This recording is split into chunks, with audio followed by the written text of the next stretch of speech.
I'm awake, I'm awake, I'm awake.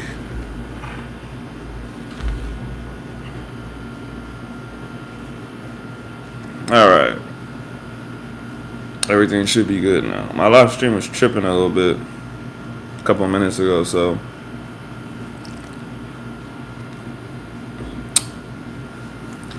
I don't know that this is an active stream, to be honest. Because I did it 3 different times and it just literally would not let me live stream.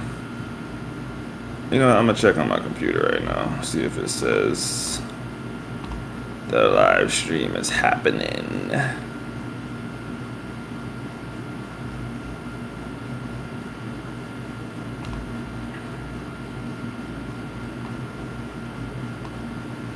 Okay, it says I'm streaming right now, so I'll assume that's correct.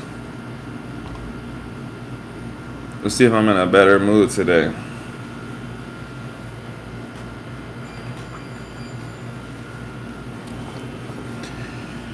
Yo, Planet Moolah, what's up? Yesterday, I wasn't in the mood, bro. I got on here, it was like 5 minutes, nobody got on. I was like, you know what, I'm over it. So you saved me. You saved me from day 2 of that.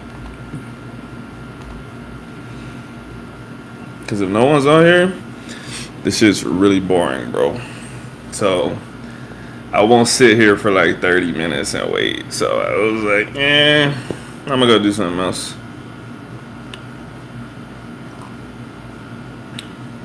I had a little temper yesterday.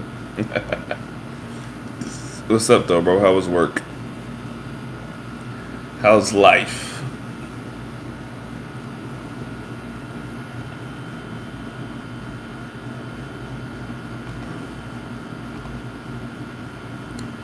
Do, do, do.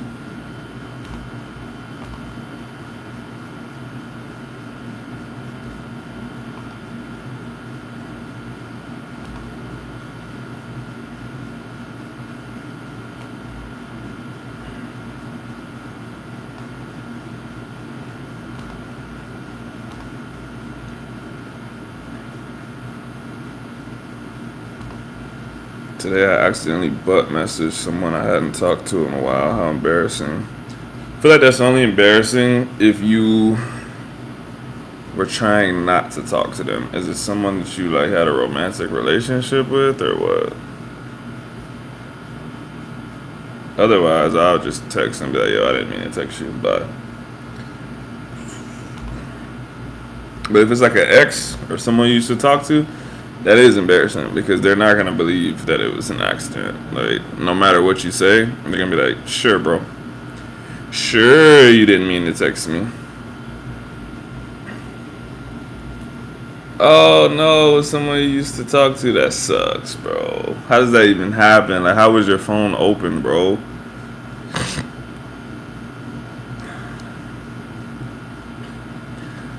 She didn't even respond, bro. She didn't respond to the butt message or the apology. I'm sure you sent a message like, oh, yo, I didn't mean to send that. That was an accident. Man, you must have really pissed her off, bro. What did you do? Are you being a weirdo, bro? It was an emoji, too? Nah, I gotta know what emoji it was. This is starting to sound made up. Now I'm thinking you sent the message on purpose, and you're trying to tell me you sent it on accident. And now I'm on her side.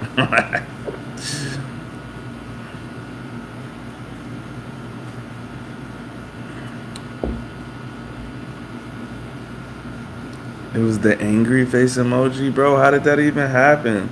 Wait, did you send the message and the angry face emoji, or was it straight up the angry face emoji? Because this is just getting funny now.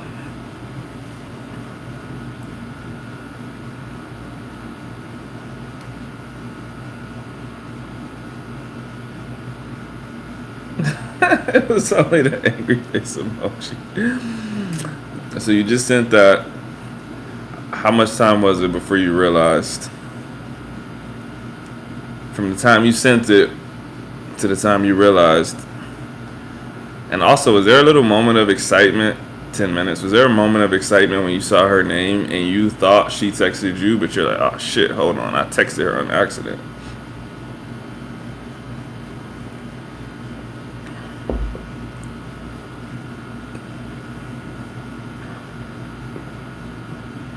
I wasn't excited at all. Damn, y'all didn't end on good terms, man.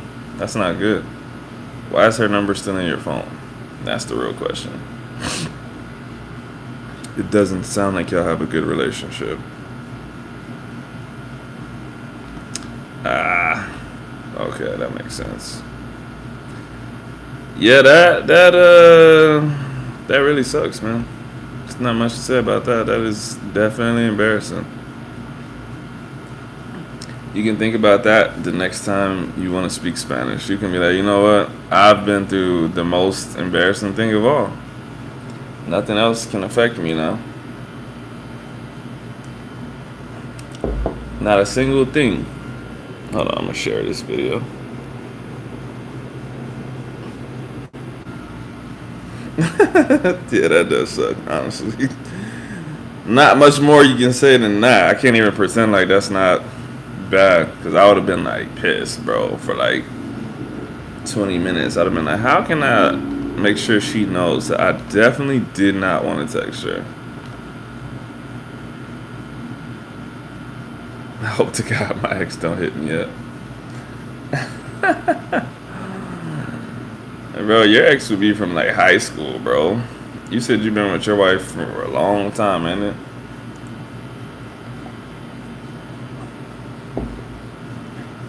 You might have seen her. You might not even remember what she looks like, bro.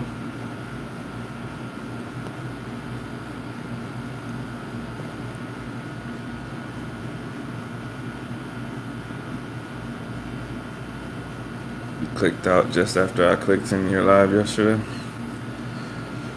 It was like, bro, it was like 5 minutes. It was like a little bit less than this amount of time. And I've already had like 3 conversations right now, so... Yesterday, I was like, bruh, I'm over it. I was gone, bro. I had just woke up then, too. I was like, you know what? Let me get back in the bed. Play Call of Duty.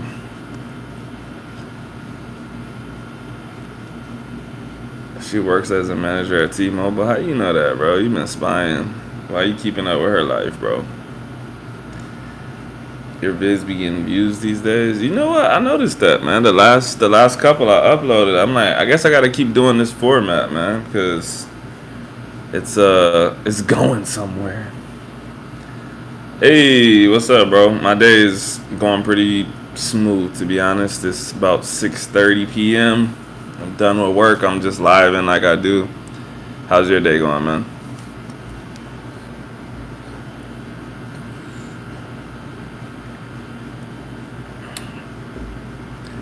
So you just went into T-Mobile and you saw her and you were like, oh, that's my ex. You didn't, okay, I got you. Why did she live in Everett too? Or, because that's awkward. It's a little bit awkward.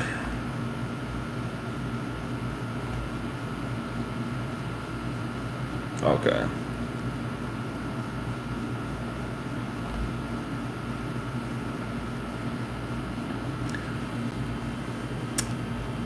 NC Tac. I got you.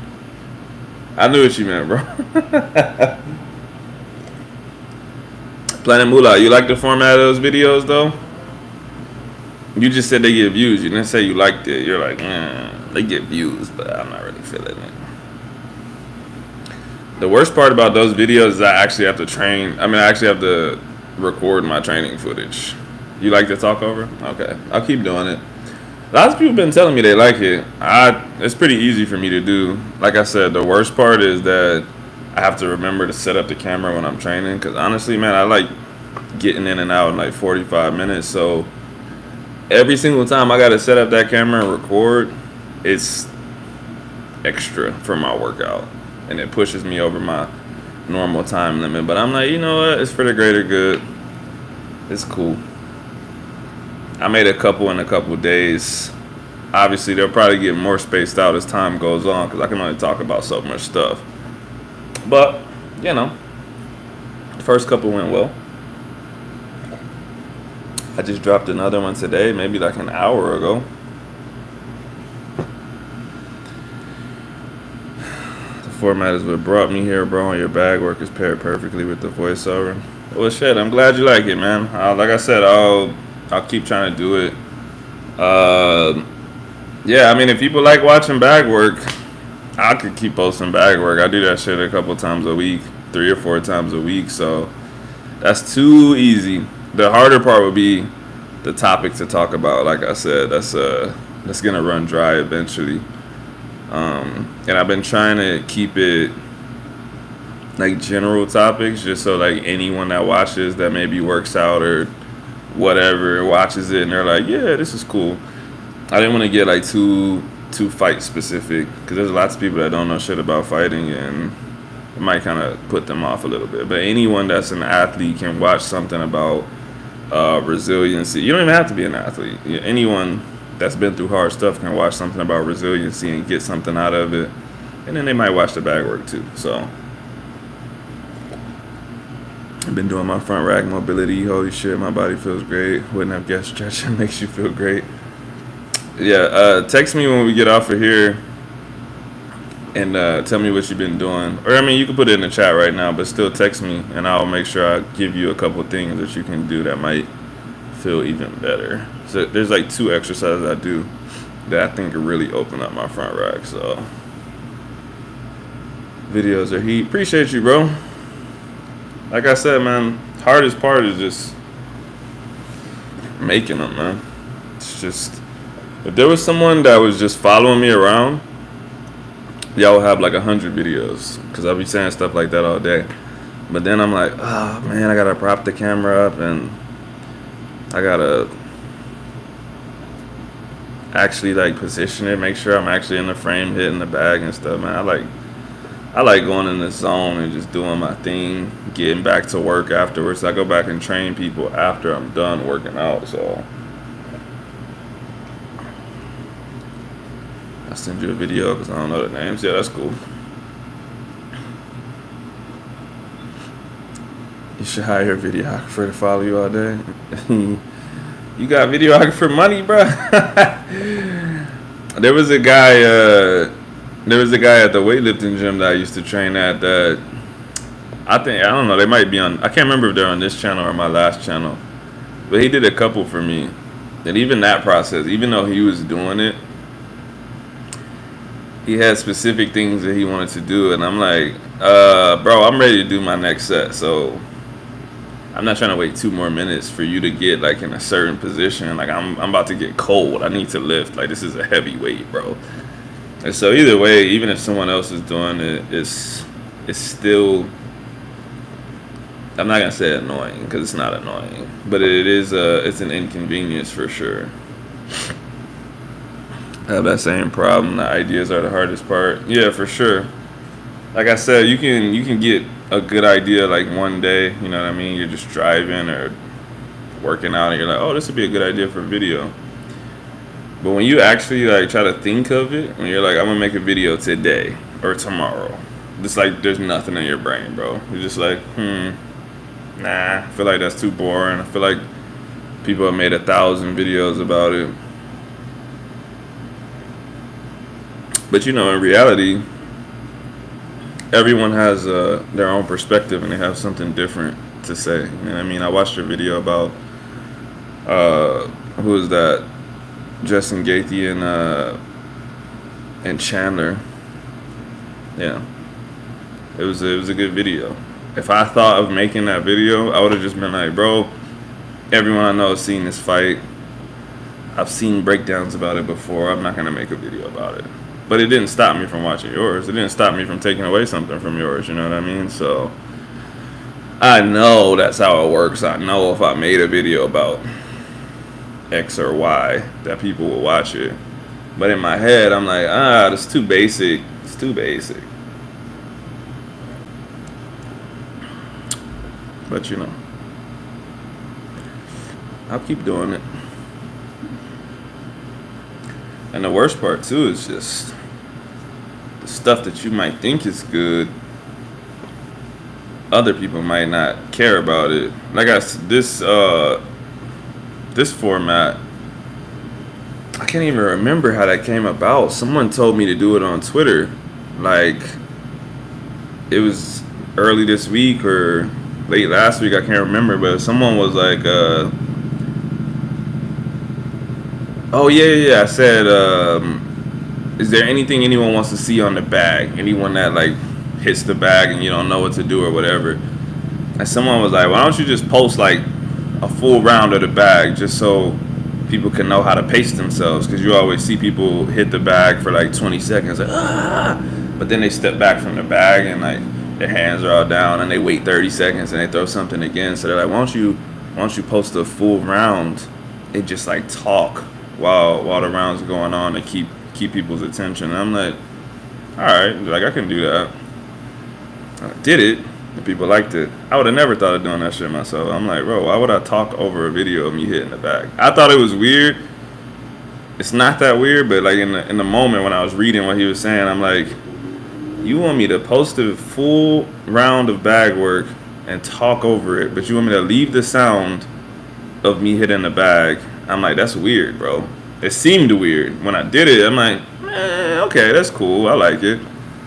So that's why, I always tell people, give me suggestions or ask a question, whatever, because I'll go with it. I don't know what people like.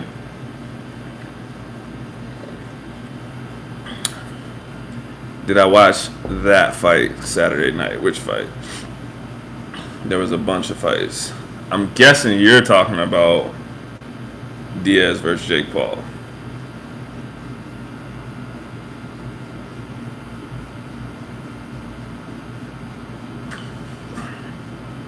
Sick. Yes, I did watch it. It pretty much went exactly how I thought it would go.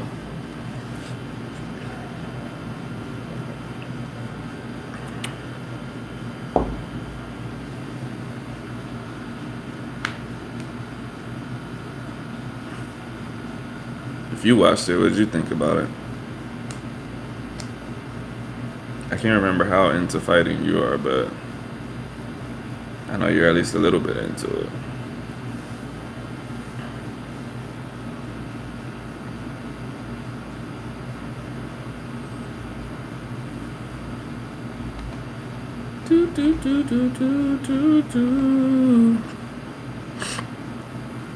You thought it was sad? What part did you think was sad specifically?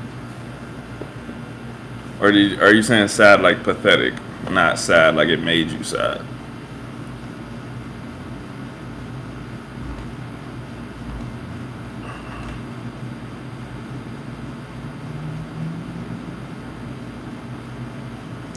These fighters ruining their legacy by losing to that guy. I don't really think they're ruining their legacy.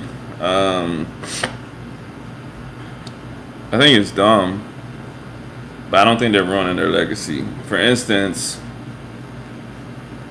we could use Nate Diaz, right? What's the last fight that you actually remember Nate Diaz winning? Like, seriously, you personally, when is the last time you saw him win? And if you watched him lose after that, okay, Connor's, I figured you would say that. Did you watch his losses after that? Did you watch him fight Leon Edwards? Have you watched anything since then? Did you watch him fight Ferguson, whatever?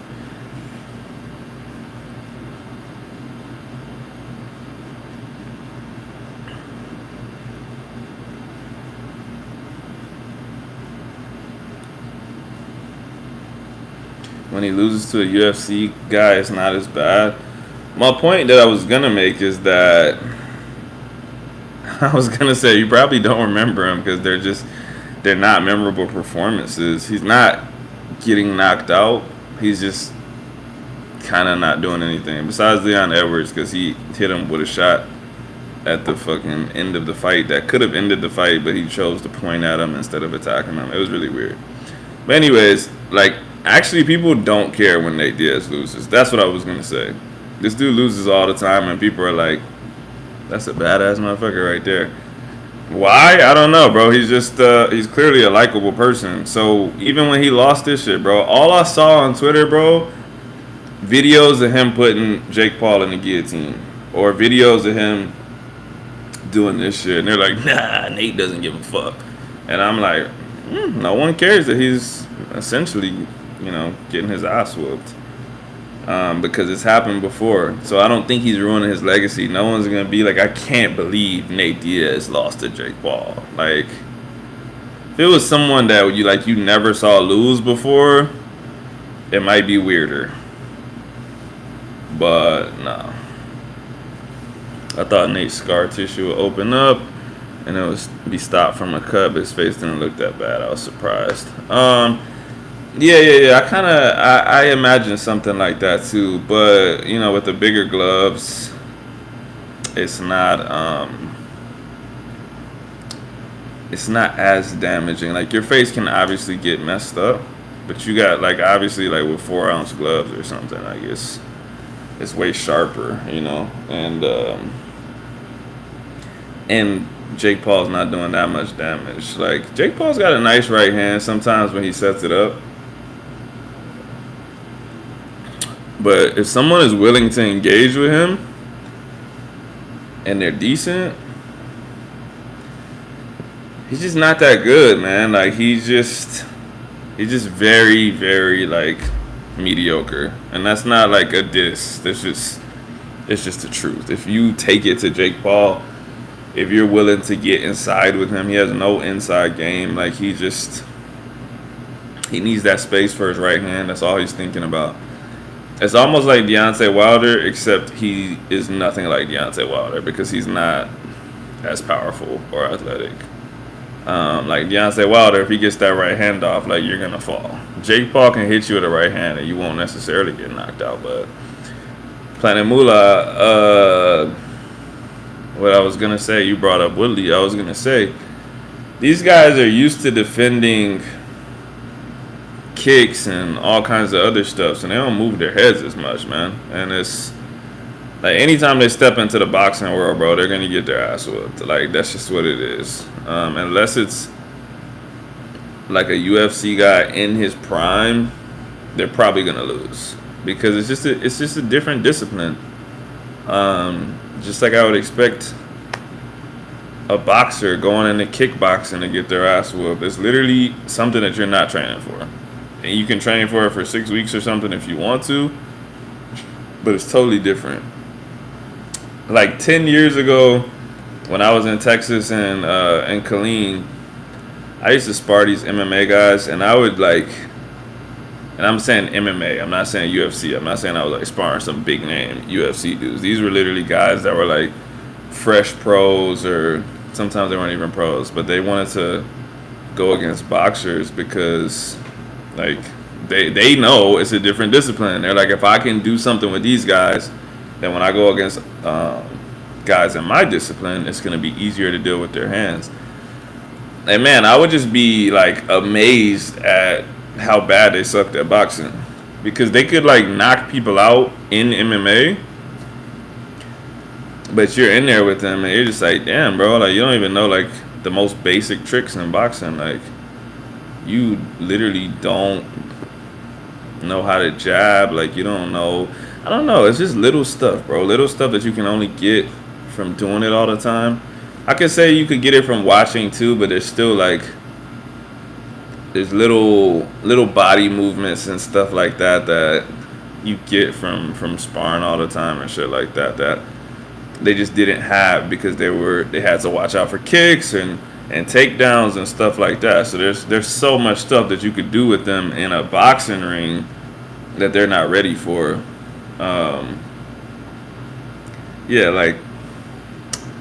Even I'm just gonna think of something random, but just kind of pushing someone's head down or putting, you know what I mean? In boxing, who cares, bro? You can't knee me in the face, you know what I mean? I'll put my head down there myself if I want to. But you obviously you can't do that frequently in MMA anyways. You put your face down there too many times, somebody's gonna knee you. You know what I mean? So there's a bunch of little stuff that they can't do because they have to watch out for kicks. Amateur boxing in Washington is way less competitive than Midwest and South. Us 3-0, and I didn't really have legit skills or tricks, just basic fundamentals, and was aggressive. I don't know what years you fought in. Washington's okay. Specifically, Oregon has like some okay guys. They got a former Olympian down there too. That's a coach. He coaches one of my female friends in boxing. But I would say the thing with amateur boxing is until you get to the higher levels, it's always like it's like rolling a dice, man. Like you could show up at a smoker or a real tournament, even like Golden Gloves or something like that, and there could be like no one in your weight class for that day, or especially if you're heavier. But like obviously like 130, 147, like all of those, it's a little bit different than amateurs. But just those normal weights have more people in them. But like heavyweights, bro, like I don't know if you ever seen my bro, but sometimes like he'll be. I would never like expose him, but like he'll get like a trophy, heavyweight champ. Like it'll be like police athletic league heavyweight champ. But like he didn't have to fight because there was no heavyweights that weekend or whatever. And he wouldn't post it because he's not that kind of guy. He's super competitive. But I would just be like you're gonna get to put this as an accolade on your resume if you want to. If you want to tell people I was the police athletic league heavyweight champ, or the Texas State champion for this year, but there's just like literally no one there. Like I said, until you get to those really high levels, like obviously like at National Golden Gloves, there's gonna be people in your weight class. It doesn't matter what weight class you are. But local level, first of all, if you're a heavyweight, most of the time heavyweights suck. Like they're super unathletic. And they're just not. They're usually not skillful. Like I said, usually the skillful guys are smaller because there's just more people there. But heavyweights generally are trash, which is why they'll be like, even in the professional ranks, there's like 5 dudes that you can name that are really good, and everyone else is kind of just like they might be okay that day, or they might be just completely horrible depending on who they're facing. Is this your brother? You said, is this your brother? And didn't say anything else after that. Is who my brother? Planet Mulan said, what's up?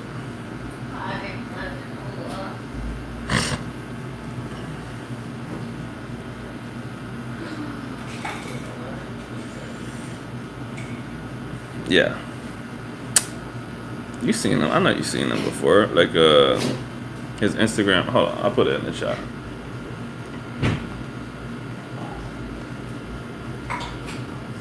No days off. No days off. No days off.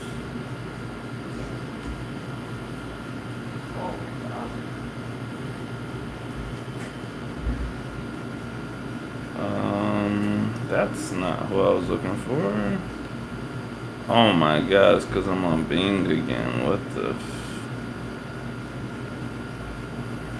Bing is insane, bro. Why Bing exists? I don't know.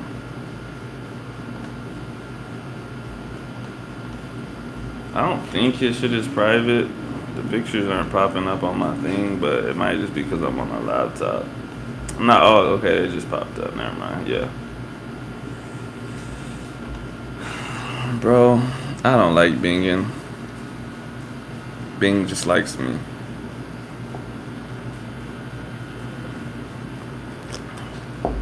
But yeah, I feel like you've seen him before. If you click that link, that's his page. That's my bro.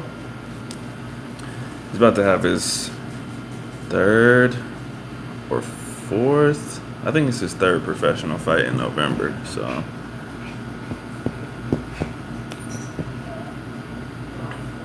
and honestly, man, there's been so much politics with his boxing career. It's crazy. Cause he has a good resume as an amateur. It's not huge, but it's good. He won Golden Gloves in San Antonio. He didn't win national Golden Gloves, but he won San Antonio's. I can't remember what place he actually took at Texas. And then he went to the Army. He represented the Army in All Army, and then he made it to the World Class Athlete program after that. So he's got all that shit on his resume. He went to the Olympic qualifier. He made it to that. He didn't make it to the Olympics. And then he's got all the little stuff, like I said, Texas State champion, Police Athletic League, second place, third place, whatever it was. And he's fought all of these guys that are pros. And so whenever he's trying to get a fight, man, people don't want to fight him, bro. And I'm not saying it like he's like Deontay Wilder or something.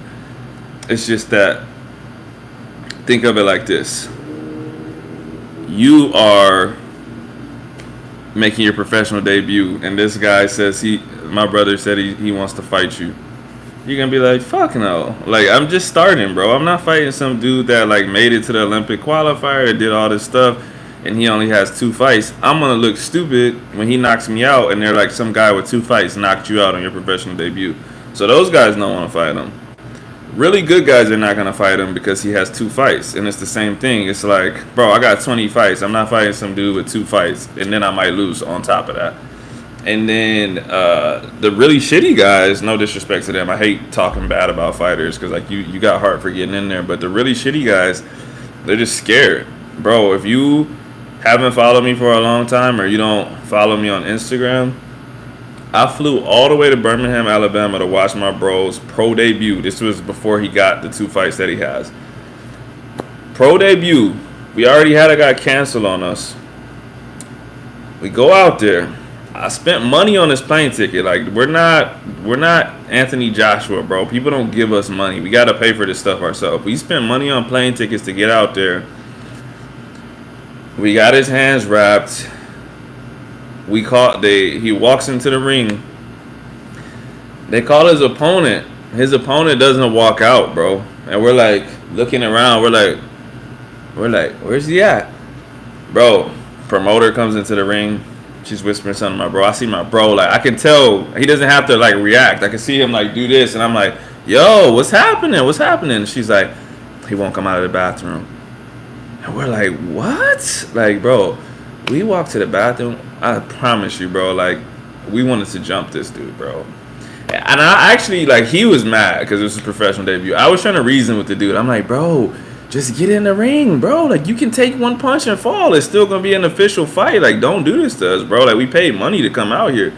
And he's like, nah, man, I was going to do it because they said they were going to pay me $500. But, man, I was looking at him, and I just feel like I'm going to get hurt if I blah, blah, blah. I'm like, bro, you're a professional boxer. You signed up for this shit, bro. Why did you take the fight in the first place? And then he started talking about he just wanted to buy his kids some Christmas gifts and shit. And I was like, oh, my God. I'm like, he's not fighting, bro.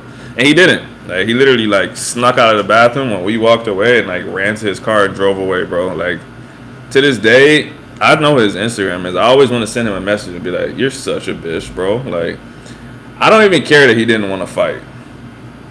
But, like, why did you wait until we were in the ring to do that, bro? Like, that shit made me so mad just because, like, I don't get a refund for my ticket or something, bro. I'm like, I got to fly back now. Everyone's messaging me, like, how did Kendall do? How did Kendall do? And I'm like, he didn't come out of the bathroom, bro. Like, the dude didn't want to fight him. And they're like, what do you mean they didn't want to fight? Like, what? I'm like, I don't know, bro. I don't even know how to explain that. You know what I mean? Like, but anyways, we're past that now. He has 2 fights now, 2 knockouts. But it's still, like I said, it's still a little bit of the same problem. It's hard for him to get fights, man. Like, people originally agree, and then they might look at his Instagram or look at his last 2 fights, and they see like 1-punch knockouts, and they're like, yeah, I don't know, I'm gonna go with a different opponent. And there's nothing you can do. Like, if someone says they don't want to fight you, you just literally have to cancel the bout. So Do I have an Instagram? Yeah, I have an Instagram. Hold on, I put it right here. What's his IG? Nah, I'm not gonna do that to him, man. I'm not gonna do that to him. I feel bad, man, because like I said, he was being genuine. Like he really did take the fight. He didn't want to take the fight in the first place. He, from what he told me from the bathroom stall, he was like, "Man, my girl like forced me into taking this fight. She said like our son needed a Christmas present and we were super broke. Like I said, they were gonna pay him like I can't remember how much it was, but basically, like this is just a roundabout method. But for every fight you have, they'll pay you like $100. Let's just say that. So let's just say he was like 1-5 or something. They were gonna pay him $600 because he's a 6-fight opponent, right? So you get your ass whooped for a couple rounds. It's early pros. It's not more than 4 rounds if you make it that far. And you get $600 and you go home. They pay for your. When you're the B side, that's the worst part about it. When you're the B side, the promoter and us, me and my brother, we're paying for this dude. Like they basically will tell us, hey, this guy needs airfare, or like I think he lived in the city, so I don't think he needed airfare, but he needed a hotel and he needed a purse. So his purse is $600. His hotel, let's just say it's $100. They're like, it's $700 in total. So the promoter might pay some portion of it, and then we pay the rest. We have to pay this dude to fight us, bro, because they don't want to fight. You're the one that's looking to advance your career. They're just trying to get money. So they're like, yeah, I'll fight the dude. Give me $700. So we have to pay for this dude's shit. That's why we're really mad. Like I said, I have to pay for my flight. We got to pay this dude to show up to this shit. Now, we did get refunded for that. So whatever portion of the $700, this is a made-up number. Whatever portion of the $700 it was, like, the promoter gave us that back because he didn't fight. But like I said, that doesn't help my flight. I paid for my flight. That was not part of the fight fund. I just went out there. Like, if I didn't go, my bro was still going to fight. You know what I mean? So that's why I wanted to smack him. I'm like, bro, like, I really flew all the way to Alabama, bro. I'm talking like a $500 to $600 ticket, bro. So literally, yeah, nobody goes there, bro. That was the first time I had ever been to Birmingham, Alabama, and that was one of the weirdest spots I've ever been in my life. Like, I don't even know how to explain it. Like, straight off the plane, I was like, where am I at, bro? Like, there was mad dudes with, like, full gold teeth, like, all the gold teeth. And then there was also, like, the whitest families ever, like, right next to them. And I'm like, am I in the hood or not? I can't tell, bro. It was weird. It was weird. We went to, like, what are those places called? It's like an arcade. I can't think of the name of those arcades, but they got like the basketball hoops and like laser tag and stuff. It's like on the tip of my tongue, but I can't think of Dave and Buster's. We went to a Dave and Buster's, and like it was like the hoodest family ever sitting next to us, bro. And then also like the whitest family ever. And it was, like I said, it was really weird, man. I couldn't feel the vibe. I was like, I don't know like what kind of city this is. And we stayed in like an Airbnb, and the people we were next to was telling us it was a real liberal city and stuff like that. And I was like, all right. Completely weird, bro. Never been there before. But yeah, I can imagine no one wants to go there because there was nothing to do outside of what we were doing. And the fight wasn't in Birmingham. It was in somewhere else that I can't remember. But we just stayed in Birmingham. So that was that. But yeah, we went and found him, bro. Like, she said he was in the bathroom. We're like, oh my god, bro. It just, man, it's kind of tough. I can't make y'all feel what we felt because it was so long to get that fight. You have to think of it like this. My brother got done with army boxing in like two years prior to that experience, and we couldn't get a fight, bro. Like we couldn't. He had some bad promoters the first time. We had to break that contract. These dudes were like sleazeballs, bro. I don't know if anyone watches boxing here, like is a serious boxing fan. I'll tell you who they are and like who they represent. If not, don't worry about it. They were sleazy. They kept saying they were gonna get him a fight, but like it just wasn't happening. And I'm like, bro, you're older than me. I'm like, you're 31. At the time, he was no, sorry. At the time, he was 30.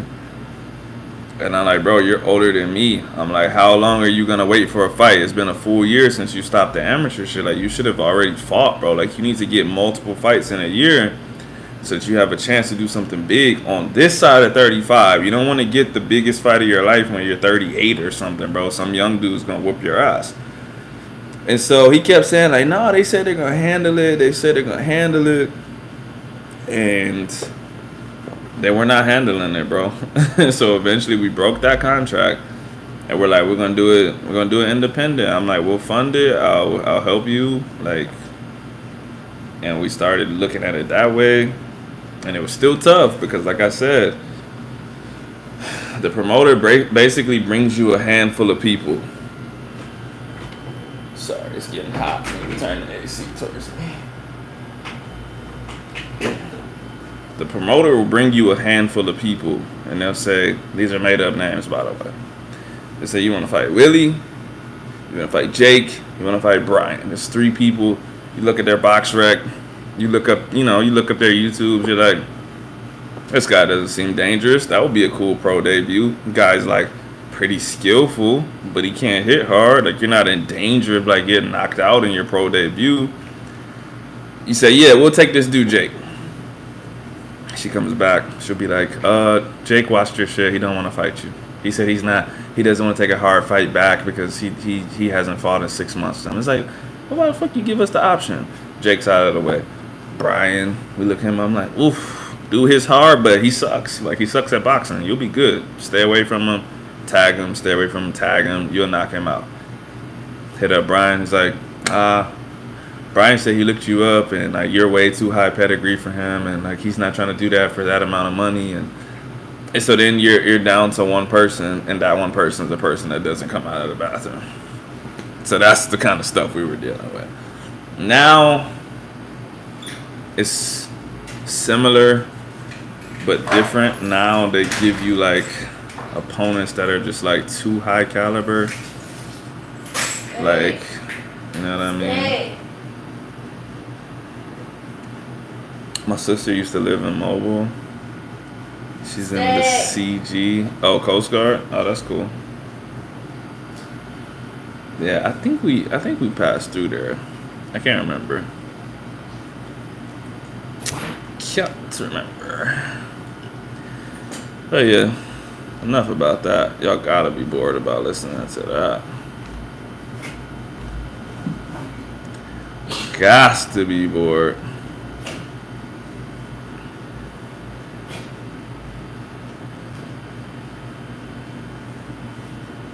What else?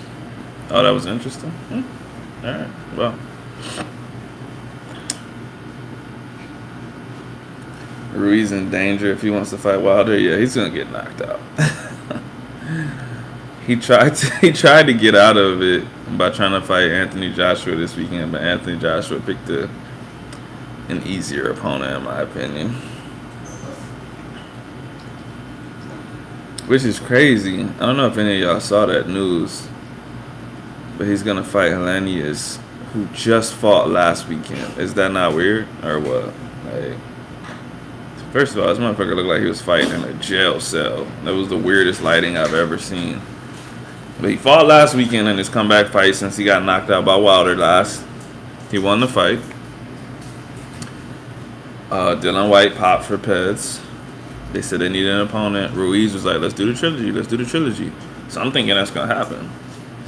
And then they say, Anthony Joshua versus Robert Helenius will be happening this weekend. I'm like, this dude's going to come back in a week and fight? That's kind of weird, bro. So Ruiz was really going to do it. What, the trilogy with AJ? Hell yeah, he was going to do it. That's easy money. Like, He already won one. Like the worst that can happen is he loses, and then it's still a trilogy, and you get millions of dollars, right? And if he happens to win, that's even better. But that's probably why AJ wouldn't take it. He probably was like, hell no, I'm not taking that chance again. Oh, with Wilder, he claims he's willing to, but obviously no paperwork has happened yet. So they just, he's been making little videos on the treadmill saying like, "Oh, I'm getting ready, Wilder. I hope you're ready." Blah blah blah. And Wilder's just been like, "Bro, how about sign the contract?"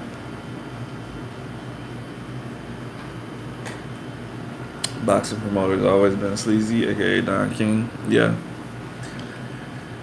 I could agree with that. Honestly, people are just sleazy in general, man. Whenever it comes to money, man, you can't trust anybody, bro.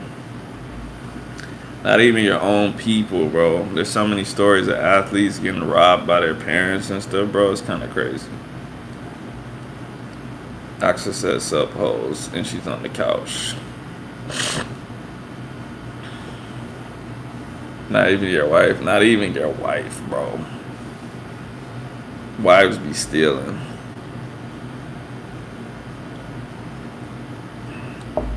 You can allow them to do stuff. You just can't give them full control and not look. That's the problem. And that's what people be doing. They're like, I trust you completely. Whenever my income comes in, it goes to this account. You got it. You can take care of it. Can't do that. Can't trust anyone with all of your income, like large amounts of money. Like when you're talking about millions, bro, people start getting crazy, man. They start thinking like, oh, well, I'm gonna do this and it's millions, so it'll get replenished. Should married people have joint banks? I don't think should is the right word because people can do whatever they want to do. Like, if they want to do that, they can. I think that was just a thing back in the day so men could stop their wives from spending on stuff. Because really, you don't actually need a joint bank account for anything. You can. But there's people that like, so there you could have a third joint bank account. But there's people that only have one account. And I think that's weird. To me. I feel like, why don't y'all have your own accounts? But who am I? I'm just a guy. They should have both, or it's cool if they have both.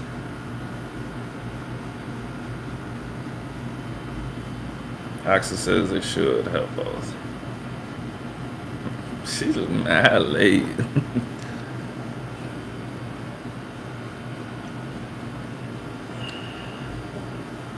She be stealing, y'all.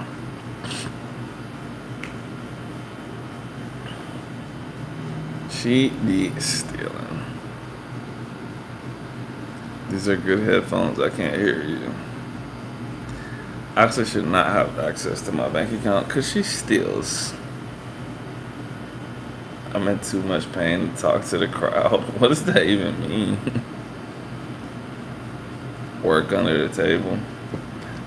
Yo, the dude that did my very last tattoo, he asked me, he's like, hey, can you pay me in cash, man? Because I'm getting a divorce and I don't want my wife to know how much income I'm getting because she's going to try to steal it on her divorce papers. And I was like, I can respect that. Hit him with the cash.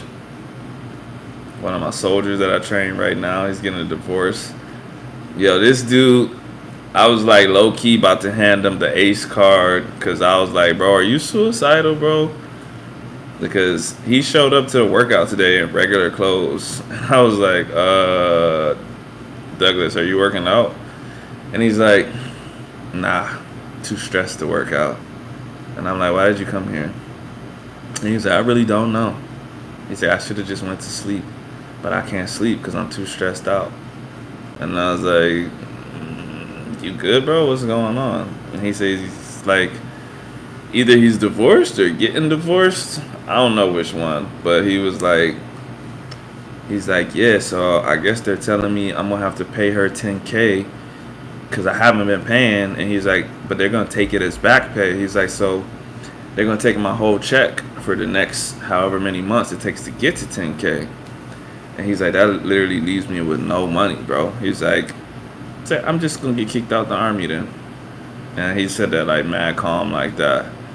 And I'm like, that's not a good idea, bro. Let's come up with another solution. He's like, nah, bro, it's the principle. I'm not giving her 10K and she gets all of my money from my checks. And then like he like did a little hint where he didn't mean to, but he was like, so I go out and blah blah blah, and she does all this dirty shit while I'm gone, and I gotta pay her. And I'm like, oh, she cheated on him. But yeah. So we'll be going through it, man.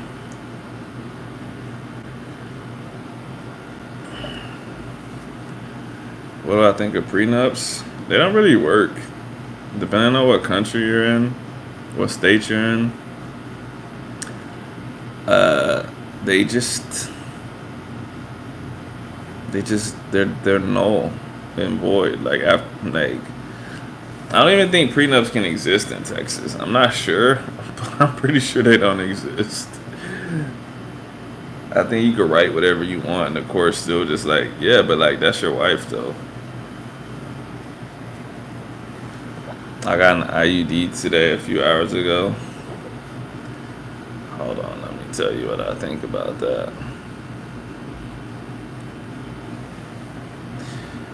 If I could put the siren emoji with the TMI, I will put that on there.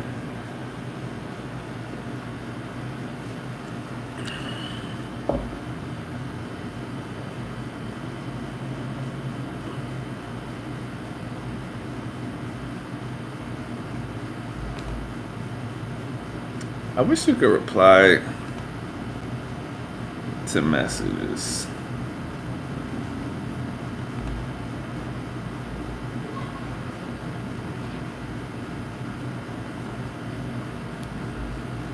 Y'all should know it if you're heterosexual. So what, you're homophobic? You think gay people shouldn't know about it?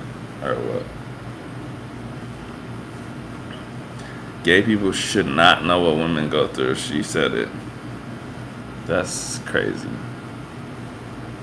Gay people should be left in the dark, she says. Insane. You think you know someone and they're homophobic in 2023? Tisk, tisk. Anyways, what else we got going on, y'all?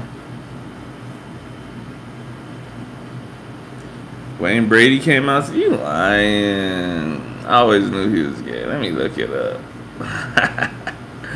I do not believe you, bro.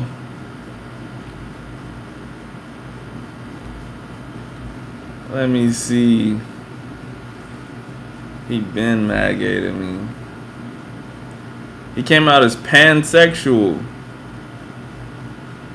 What? How am I late? It happened 4 hours ago. No, that was yesterday.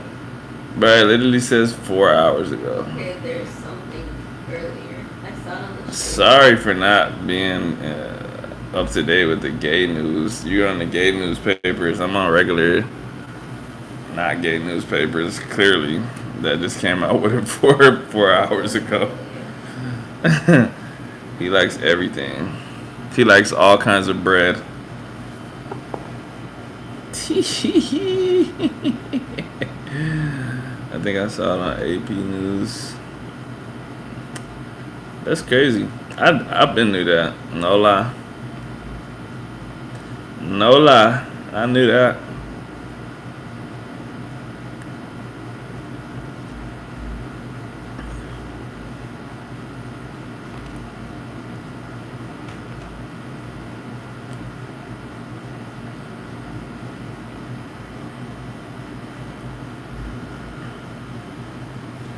Well, that is some interesting news. I can't lie.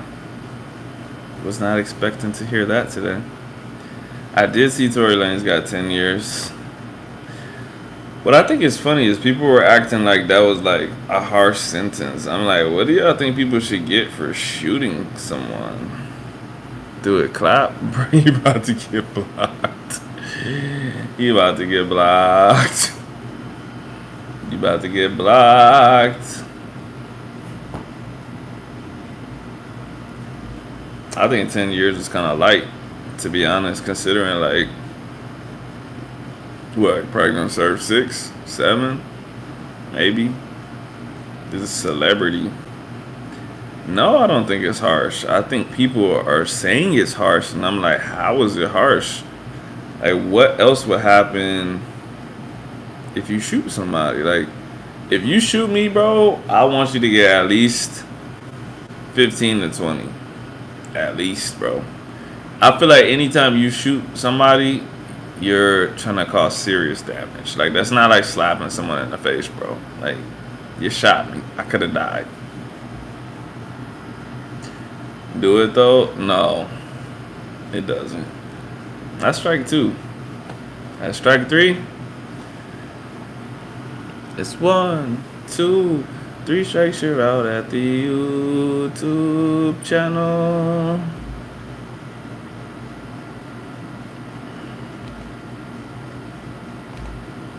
Let's see.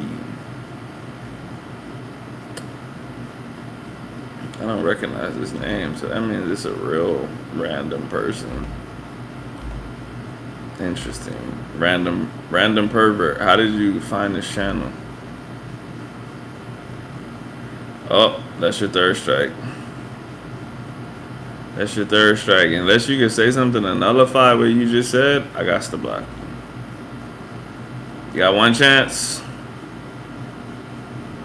Better be quick. 5, 4, 3, 2, 1. Yeah, you got to get blocked. You got to get blocked. They don't even have a real block button. What you mean temporary block? No, I need a permanent block.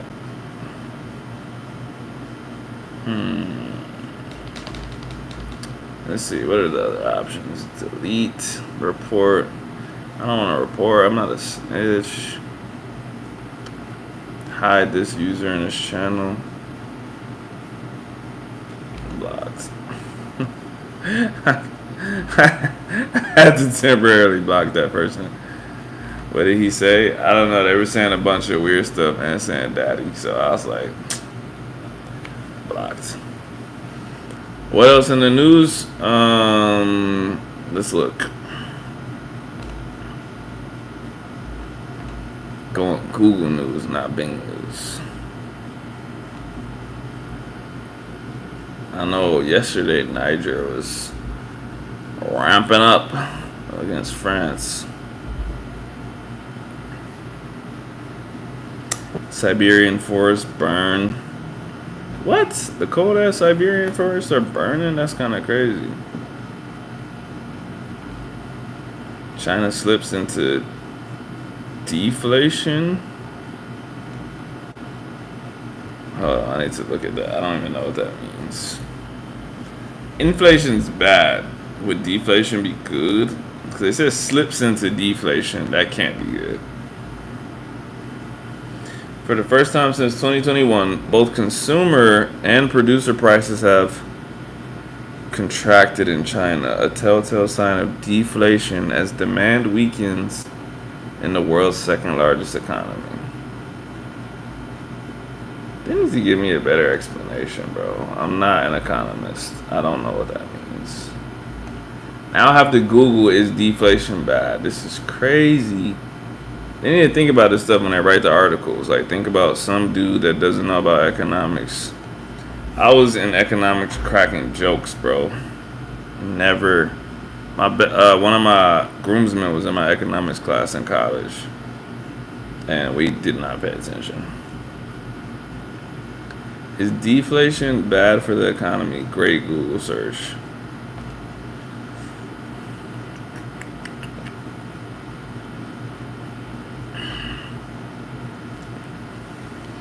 When prices go down, it's generally considered a good thing, at least, blah, blah, blah. When prices go down across the entire economy, however, it's called deflation, and that's a whole other ball game. Deflation is bad news for the economy and your money. Oh, it can signal an impending recession and hard economic times. When people feel prices are headed down, they delay purchases in the hopes that they can buy things for less at a later date. But lower spending leads to less income for producers, which can lead to unemployment and higher interest rates. Man, I hate economy, bro. I hate everything. I hate everything related to economics. Honestly, I don't understand any of it, and I feel like they don't either. I feel like they make stuff up. Like, well, this is actually a good thing because I'm like, bro, how is me paying $8 for gas a good thing?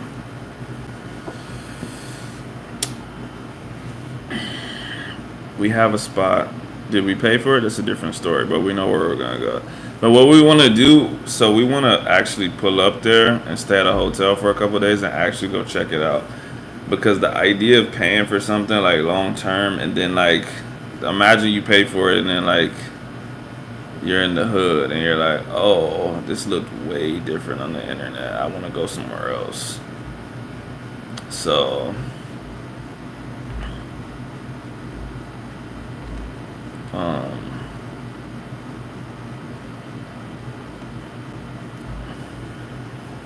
yeah, we're gonna pull up there, see what it's looking like, and then we'll buy it. But the spot is it had a lot of open, what do you call it? I'll say the area had a lot of open spots. Buy it or rent? Rent. Not buying shit, bro. You think I'm rich? Hell no. I am not rich.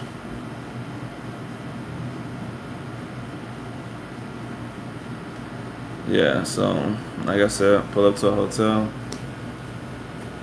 Might be able to find it for cheaper too, because from what I've heard, any kind of like site that's related to, I don't know, like Americans, they're gonna jack up the prices. They know where you're coming from. You know what I'm saying? So if you could walk to something in person and ask how much it is, they'll just tell you, oh, it's this much. But if you're on, first of all, Airbnb is just a no. But if you're on those kind of sites, Booking.com, whatever, those are essentially American sites. If they're not American, they're still English-speaking sites that a Colombian is not going to be on, because they would just walk to the apartment and be like, how much is it? So even still, all of these places that say $400, $500 a month, you might be able to get it a lot cheaper if you just walk there and just be like, how much is this? Or they might have signs on the door that says this much and it's available for rent. But on the internet, why not put it higher? These people are coming from America, Europe, whatever, where their currency is way stronger. Why not sell it for higher? Everyone does that with all their products. Like, that's why haggling exists. You know, you're like, oh, this is too steep. Can you come down a little bit? Yeah, I can. Okay, cool. So we're gonna pull up and see. Like I said, the best part is that we're American. We're American citizens. If everything went wrong and we're like, yeah, nah, this ain't it, we'll just come back. Too easy. Then that just means we just took a vacation. You know what I mean? And luckily, the currency, our dollar to their peso, is strong enough to where you can have a long vacation. It's not like we'll be like there for a week and just be like, ooh, we need to go back. You know? So if a decent apartment is $400 for a month, which from what I've seen, you can get them cheaper than that. But let's just say it's $400. Could put that down, stay for a month. try to find something else. If you don't find nothing else, you come back. I got my parents. My parents have a house in Texas. They got two houses, so let's go to Texas. I can see you staying down there for the next 5 years. I don't know about that. That would be cool if we could find a way to make that work.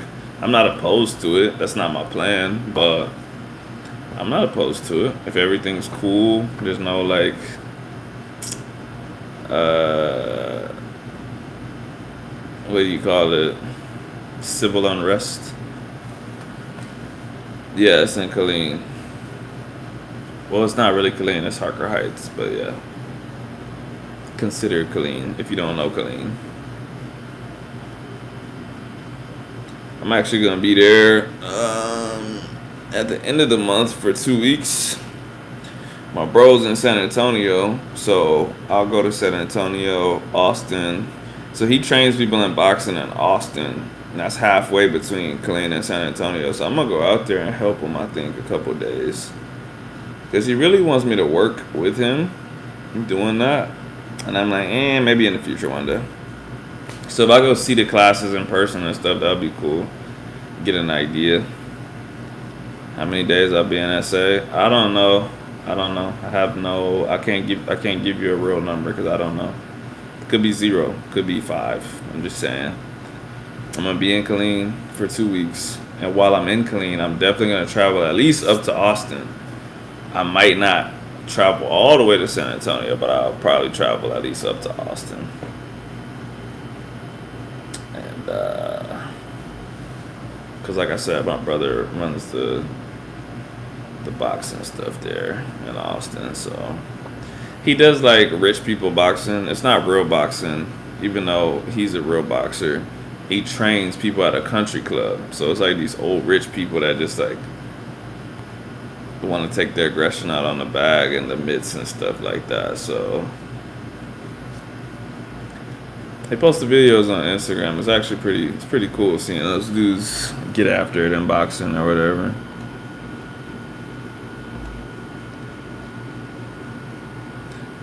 He lives in San Antonio.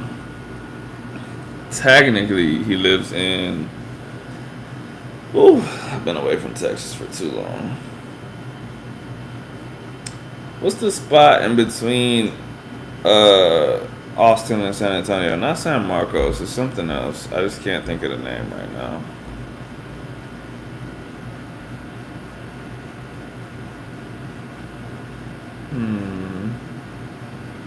Normally I would know it because I'm trying to think of. Yeah, New Braunfels. There we go. Yeah, that's where he lives at.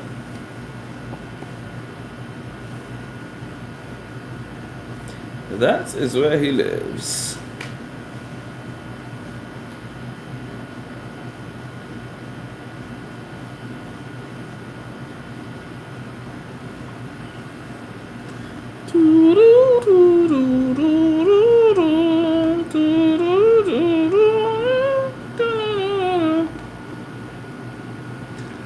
Well, that sounds like fun. You gonna come and hit the bag or what, dog?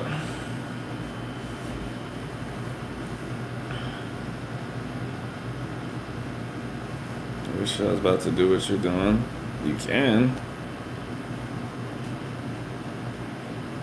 Bro, I've seen people. Yeah, your typing does suck today, but it's okay. I've seen people up and just go to another country, man. And they figured it out. I'm not trying to do that. I'm trying to have a little bit of money when I go.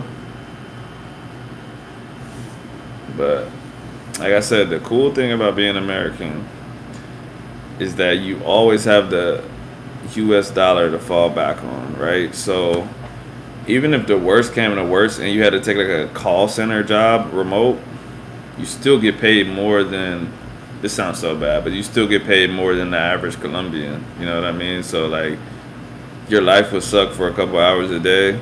You can even do that shit part-time, bro. I think the average Colombian gets paid like $400 a month. I think if you want it to be super comfortable, you need more than $1,000 a month. But I've seen people live on less than that there, you know, depending on where you're at. But just think about it. What job are you gonna be doing that pays less than $1,000 a month? You know what I mean? Like any kind of job, like customer service, whatever. It's gonna be at least 12K, bro. It's probably gonna be 15 to 20K if it's like a super horrible job. So you'll be getting 1,000 still. And yeah, I have a wife. So even if we both have, so that's the thing, we could do two part-time shitty jobs and make more than $1,000 a month. And I still have my online training. I actually need to step that up a little bit. Knowing that I'm gonna have more free time, I need to start advertising more and taking more clients. So, yo, yes, I did see that. So check this out. One of my most loyal clients of all time.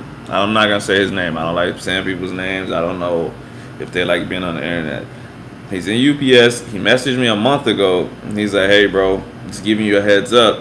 I know I've been training with you for years, but I'm saving up money because we're about to go on strike, and I don't know how that's gonna go, how long it's gonna last, and I, blah blah blah." He basically told me like, because his contract's about to be up like in a month from now, and he told me I don't know if I'm gonna be able to renew because I might be on strike and blah blah blah. I saw that news. I want to message him and be like, "What's up, my boy? Yo, what we looking like? You paying next month or what, bro?" About to be like, "Yo, why don't you just pay for a whole year right now?" 170K. That's crazy. I don't know if I saw that news and I was like, he can't be getting 170K, right? Like, I don't know.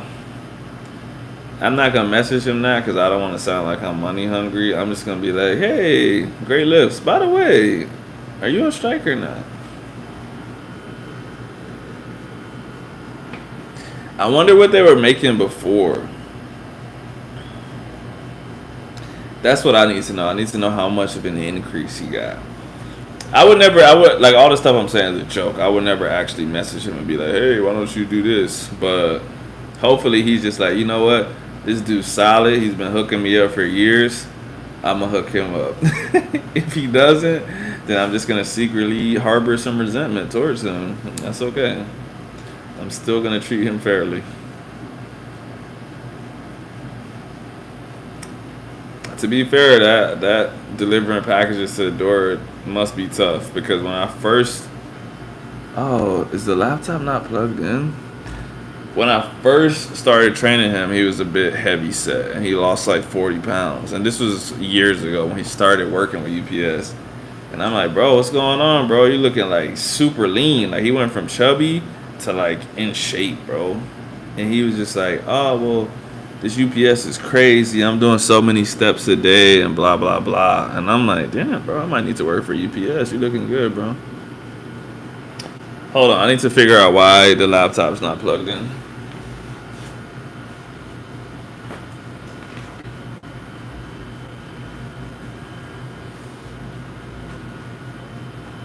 Well, if it isn't, absolutely. You unplug the laptop. No, it's like 2 days. Well, I haven't used it. I haven't used it. I didn't know. You see that about the UPS workers? Huh? Oh, you're not on the left? Oh, I'll just tell you later. Yeah, right. I'll just tell you later.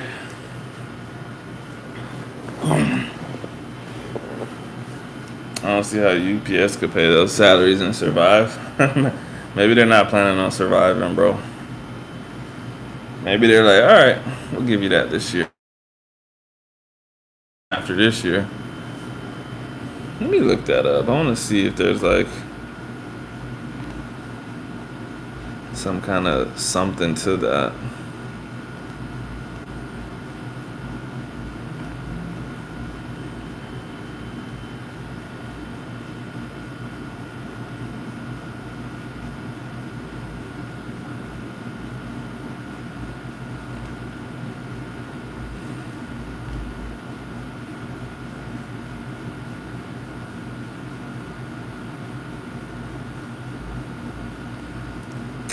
See, this is what I'm talking about, bro. This shit says they were getting 145K before. That just doesn't sound right. There's no way my guy was making that much money. Maybe it's like a.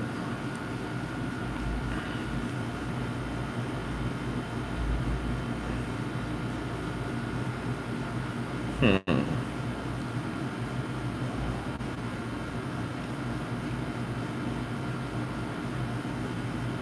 $30 billion over a 5-year span. $2.75 hourly raise and $7.50 over the next 5 years. $16 to $21 an hour. Yeah, I don't think that 170 is real, bro. I'm gonna look into it right now. I think there's more to it than that.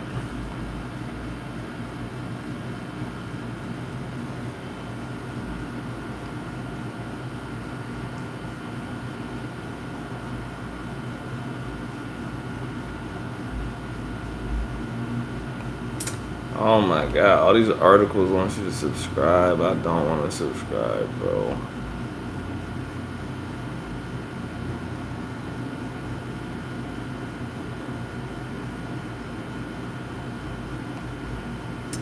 Well, maybe I won't see since I'm not subscribing to this shit.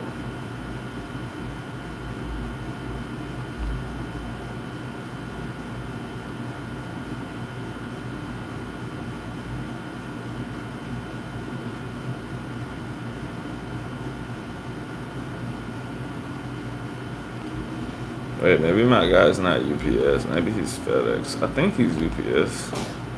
UPS is the brown uniforms, right? I'm pretty sure he's. Ooh, I need to look at his Instagram now. Maybe I'm wrong. Maybe he's FedEx. Maybe they're gonna strike and not win.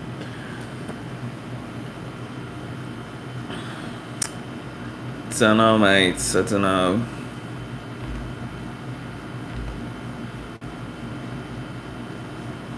Greedy bastards. But you put Gretty.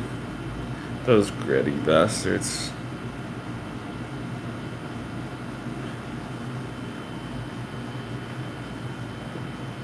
The USA is crazy. Can't disagree with you there, man. My uncle worked UPS his whole life. Does he still work there? Because he just got a boost. No wonder the rest of the world hates us. Very hateable. And uneducated, generally.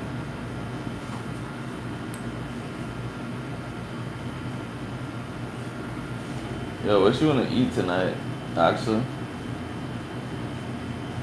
So, I was stuck in traffic and I was driving, and there is a Taco Bell right there. So I got Taco Bell, and I brought me some back. But I didn't know if he wanted to eat it, but I was like, I have to at least buy it, so he doesn't call me fake. You ate Taco Bell? Yeah, I was so hungry.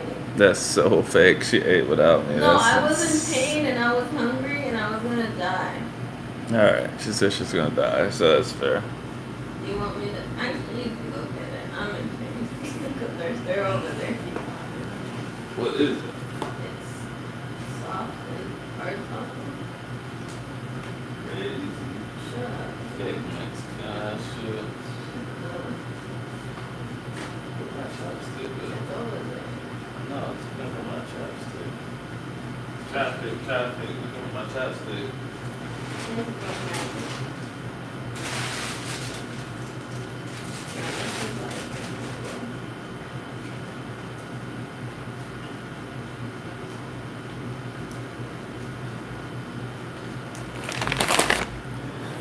Planet Moolah, I hope you're happy. I'm eating Taco Bell. Cold Taco Bell is nasty. E. coli, don't put that on me, bro. This shit is cold.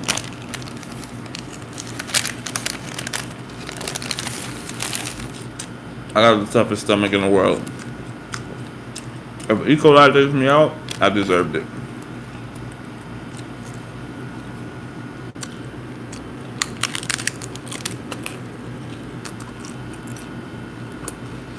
I never thought I'd see me eat it either, but here we are. What?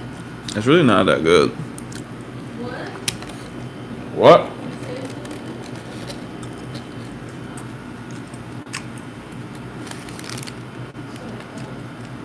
What? That's what I thought. Yeah, right, dude.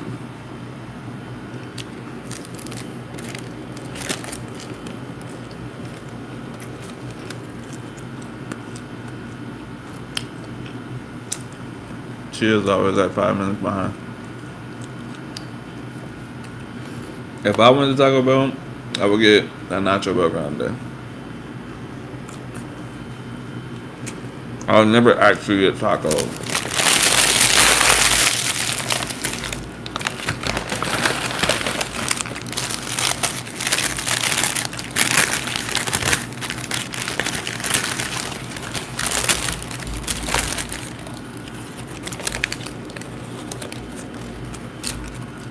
I like chalupas too. Steak chalupas.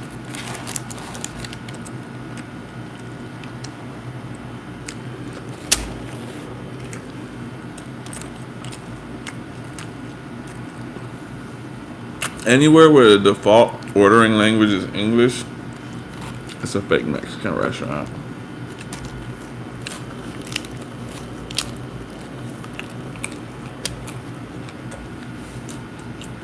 Why deliver packages for $170K?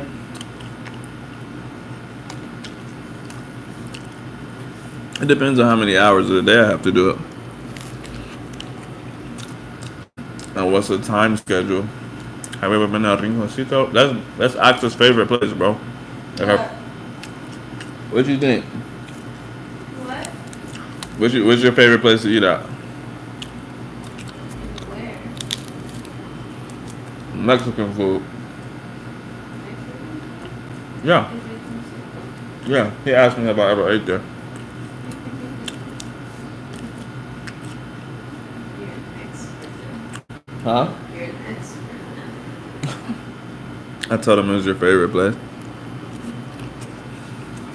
I should have said the wrong answer. You do a lot for $70K? Wow. I don't know what that means. Don't eat them in the middle there? Why?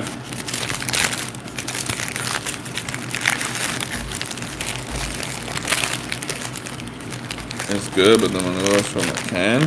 Oh, that's weird.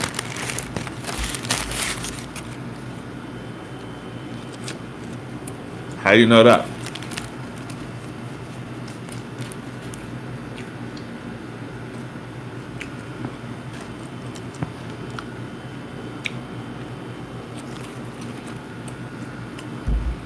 Honestly, most chain restaurants, all their food's like that. Like, nobody's cooking shit fresh for you, bro.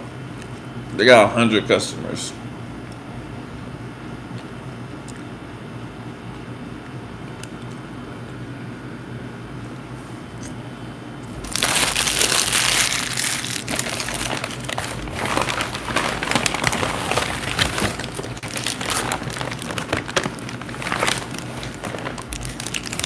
That's why you gotta go to mom and pop shops. You gotta wait a real long time for your food, but they don't even start cooking that shit till you say it.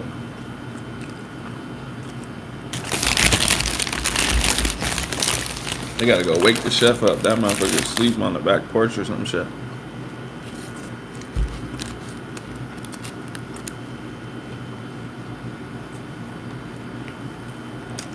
Yeah, I don't want nothing out of can, bro.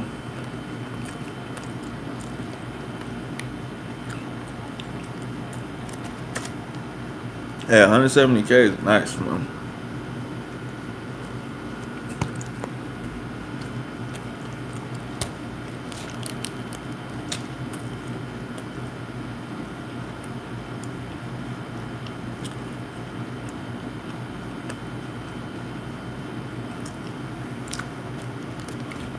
You don't want to be a mule? Why not, bro?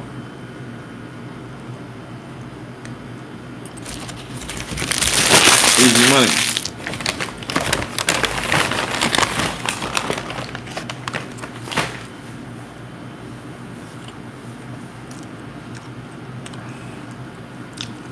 Don't be a coyote, bro. Oxa hates coyotes. What? I said you hate coyotes. Why? Why? Yeah.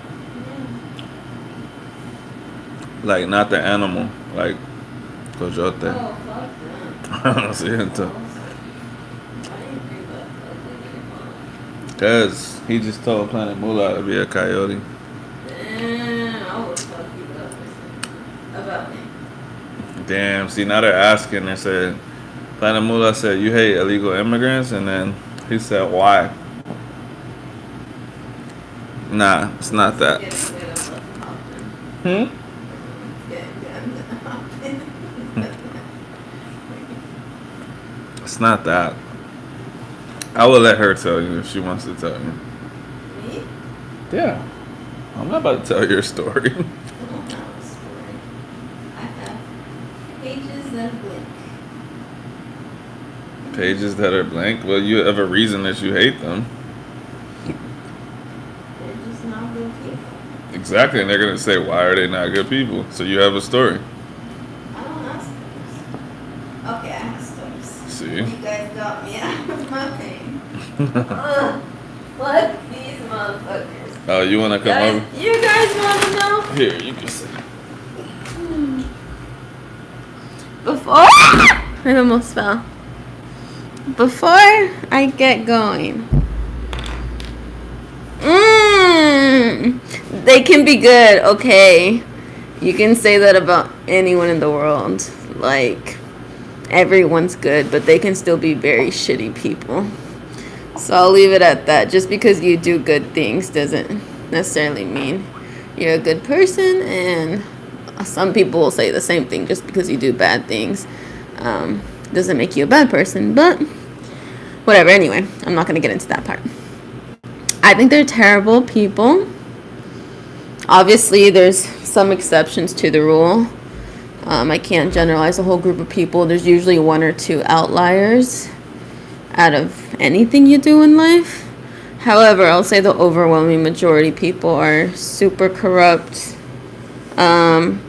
I'll just tell you guys the stories and you can really see for yourself. Like, number one, most of the women get raped when they're going through. Like, I don't know the statistics. It's hard to know statistics because all that stuff is happening off the radar. So you're never really going to know. But women get abused and raped all the time. And I'm not just going to say women do, children do as well, because a lot of the times the parents have to split up with their kids at some point or another. And the children get raped, they get abused. So number one. Number two, with any business that is illegal, the people doing it can do illegal shit because no one's holding them accountable. They don't have to report to anyone. So, like, a good example of this is when you think about the DEA. Jalen just and I were talking about this. The DEA, so they pretty much have to cut all loose ends, which pretty much means, like, you kill people that are possibly gonna tell your secrets. So if they steal someone's money along the way that they're gonna kill, it doesn't matter because they're not really reporting to anyone. They just have a set job that they need to do, and as long as they accomplish that, that's all that matters. So going back to the coyotes, they're not really reporting to anyone. They just have to get some money and bring it back to whoever's their higher up. At any point when they're taking the immigrants through Texas or wherever their path is, they can be like, stop right here. They're like, if we don't get $1,000, the deal's off. And then you're like, what the fuck? I already paid you $10K. And they're like, sorry, go ahead and call your family or whoever you need to call.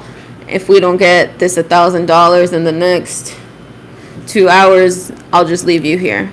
So there's that. So there's always the aspect of they can just keep asking for more and more and more money, and people don't have it, and so they just leave them wherever they are. And so that just essentially, that just breaks the contract, and it leaves people in really terrible situations. There's three. So, on top of some people not being able to pay the amount after the stuff was agreed upon, so like say you live in Guatemala, you have to, your goal is to make it to the US and you're using a coyote. You have to get from Guatemala to Mexico first. And then, so when people are saying, like, okay, they're like, person from Guatemalan immigrant comes from Guatemala to Mexico, they make it to the border. The guy could just be like, actually, I need 5K more. But instead of being like, if you don't get the money and I'm just going to leave you here, some people just kill them. Because why leave loose ends? And why not just whatever? They're whoever. Nobody's going to remember them. Nobody's going to keep track of them. They're an immigrant from another country. This is just going to be like, the chances of people reporting this or investigating this, very low. So those are the very minimal reasons why I hate them and they're shitty people. But I have family members who have used them, and they did that to the person's family, and they just kept asking for more and more and more money. And obviously we didn't have money to give them anymore, and so they're like, all right, let's kill him. And I'm like, okay, that's 18K deep into this. Like, they're terrible fucking people. And I remember one time I know someone else that once they made it over to Texas, so they have like their little checkpoint in Texas. They're like, cool, you made it to the US, all good. So when you go to their checkpoint, like a house, a lot of those people, again, they just get killed there. And yeah, they're just not good people. Like, I believe there's probably some good people involved, but usually when you're involved in those kinds of businesses, that's also mixed in with the cartel. It's also mixed in with drugs, mixed in with just rapists. Just not really great businesses.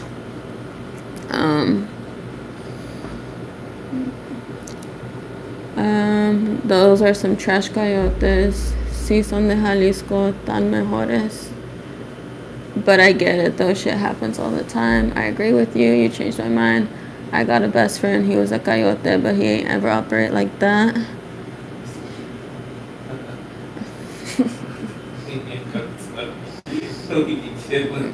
So, yeah. And then, I mean, this one, I won't blame them completely for, because it's survival at this point. But also, like, one of the ways to get through the Mexican and the U.S. border is to go through the desert, you know?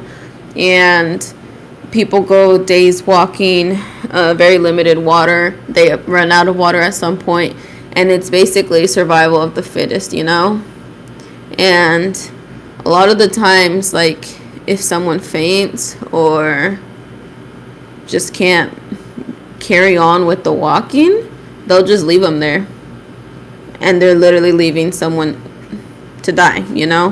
Which, at that point, like I mentioned before, it kind of is survival of the fittest, because you can technically, but if you, like, try to help that person, you're, like, you want to pull that person with you. Now you're expending more effort, you're sweating, so that's water that's not in your system. You're going to get thirsty. So it just increases your odds of dying. So I get from a survival perspective why people do that. However, if you're a coyote, you have all that running list of shitty things you've done. So I just think I'm looking for more reasons to think you're a shitty person. So yeah,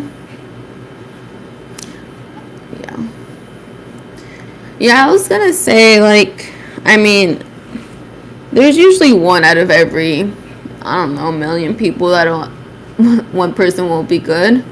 But, like, I remember I had a friend that was dating a border patrol, and my friend was like, ew, I can't date a border patrol. Like, that's disgusting.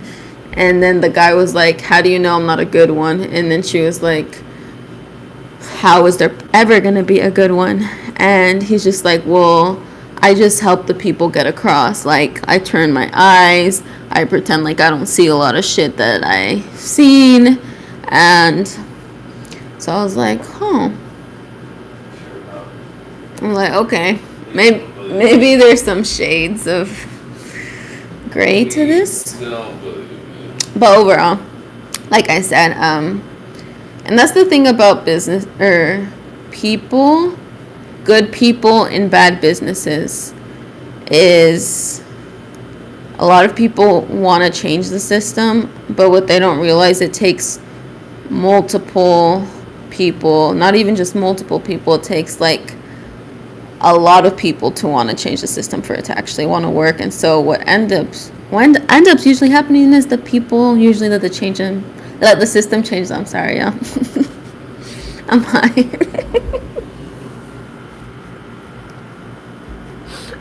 This is the only thing that helps with cramps, okay? Yeah.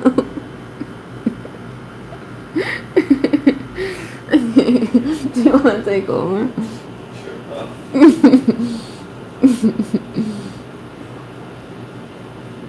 Oh, Netflix movie. What's the name?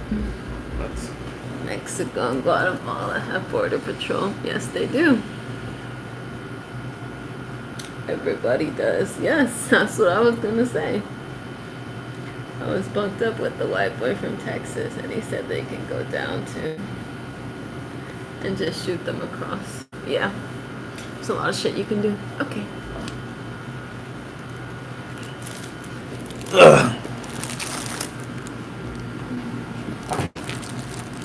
Your headphones. Oh, okay.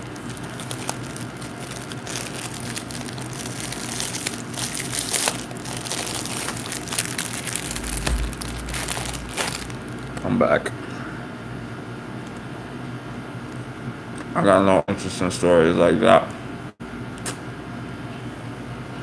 They off the weed. What? That's what he said. No, he didn't. Yeah. You're lying. That's what Planet Moolah No, said. you don't know that. He literally told him you were high. No, but he doesn't know that quote. Oh, he does. Stephen A. Smith? Why would he not know Stephen A. Smith? Fuck, I miss weed. Why'd you stop? Okay, you're gone. No. Why'd you stop? Was it for work? Because that's a good reason. You're done. Or is it You're for done. you Yeah. addicted? You're done. Yo, you're training. What kind of training?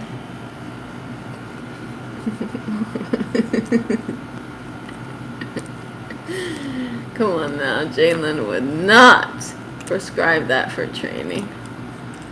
You don't know that. I wouldn't.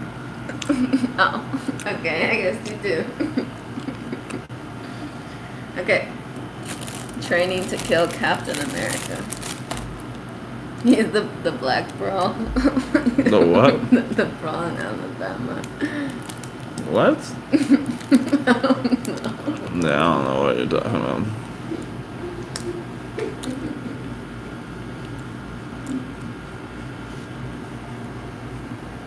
Yep, that's why she bought Taco Bell. No, it's not. I ain't seen Taco I Bell. was driving. I was fine. I ain't seen no Taco Bell in like 5 years, bro. It's in Bellevue. Planet Moolah, that's not true. I would never drive high. Damn, faded. Yeah, you never got off the screen, bro.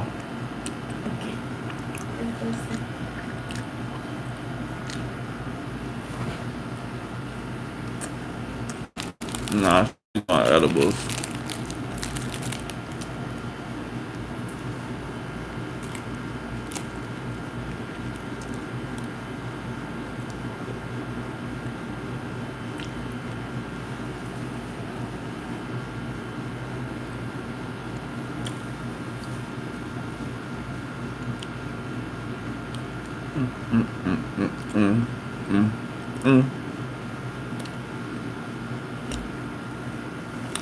I think I can make it 2 hours. What is that? 20 more minutes. Only time you took an edible is at work? Why would you do that at work, bro? That's crazy.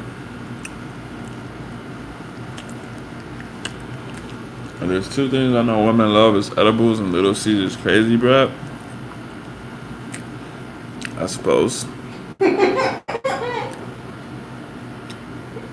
Yeah, when she's high, she laughs at everything, so.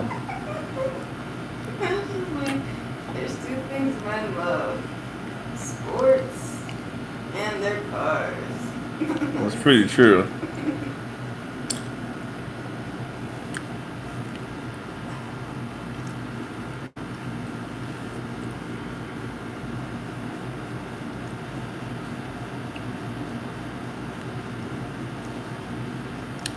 Your friend's a big pothead and said it's not going to do anything to you. Why'd you believe that? And why did he think that? Or was he lying? Like, there's no way he thought I couldn't move. They sent me home. You were stuck, bro? Oh my God, bro. If there's one, there's one thing I love, it's AOC and my wife. Bro, I don't smoke either. Funny story, I've never smoked in my life. Never smoked one time. Never did an edible, nothing like that, bro. I couldn't tell you what being high feels like. And I really don't plan on it. But I do know not to accept an edible and think that nothing's gonna happen to me. Absolutely not. Absolutely not.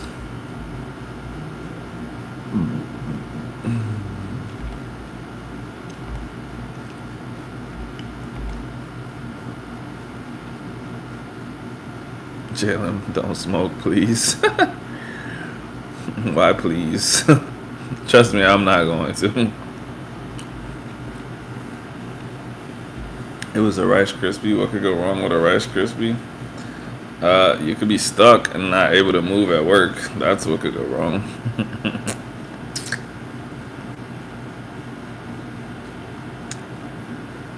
Not my idea of fun.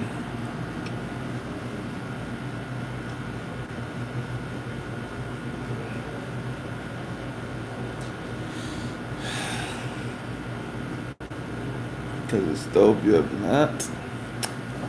I don't really think it's dope. It literally just doesn't appeal to me. Like nothing about it makes me think, like, I gotta try that. Like, hey man, did you start learning Portuguese? How's it going?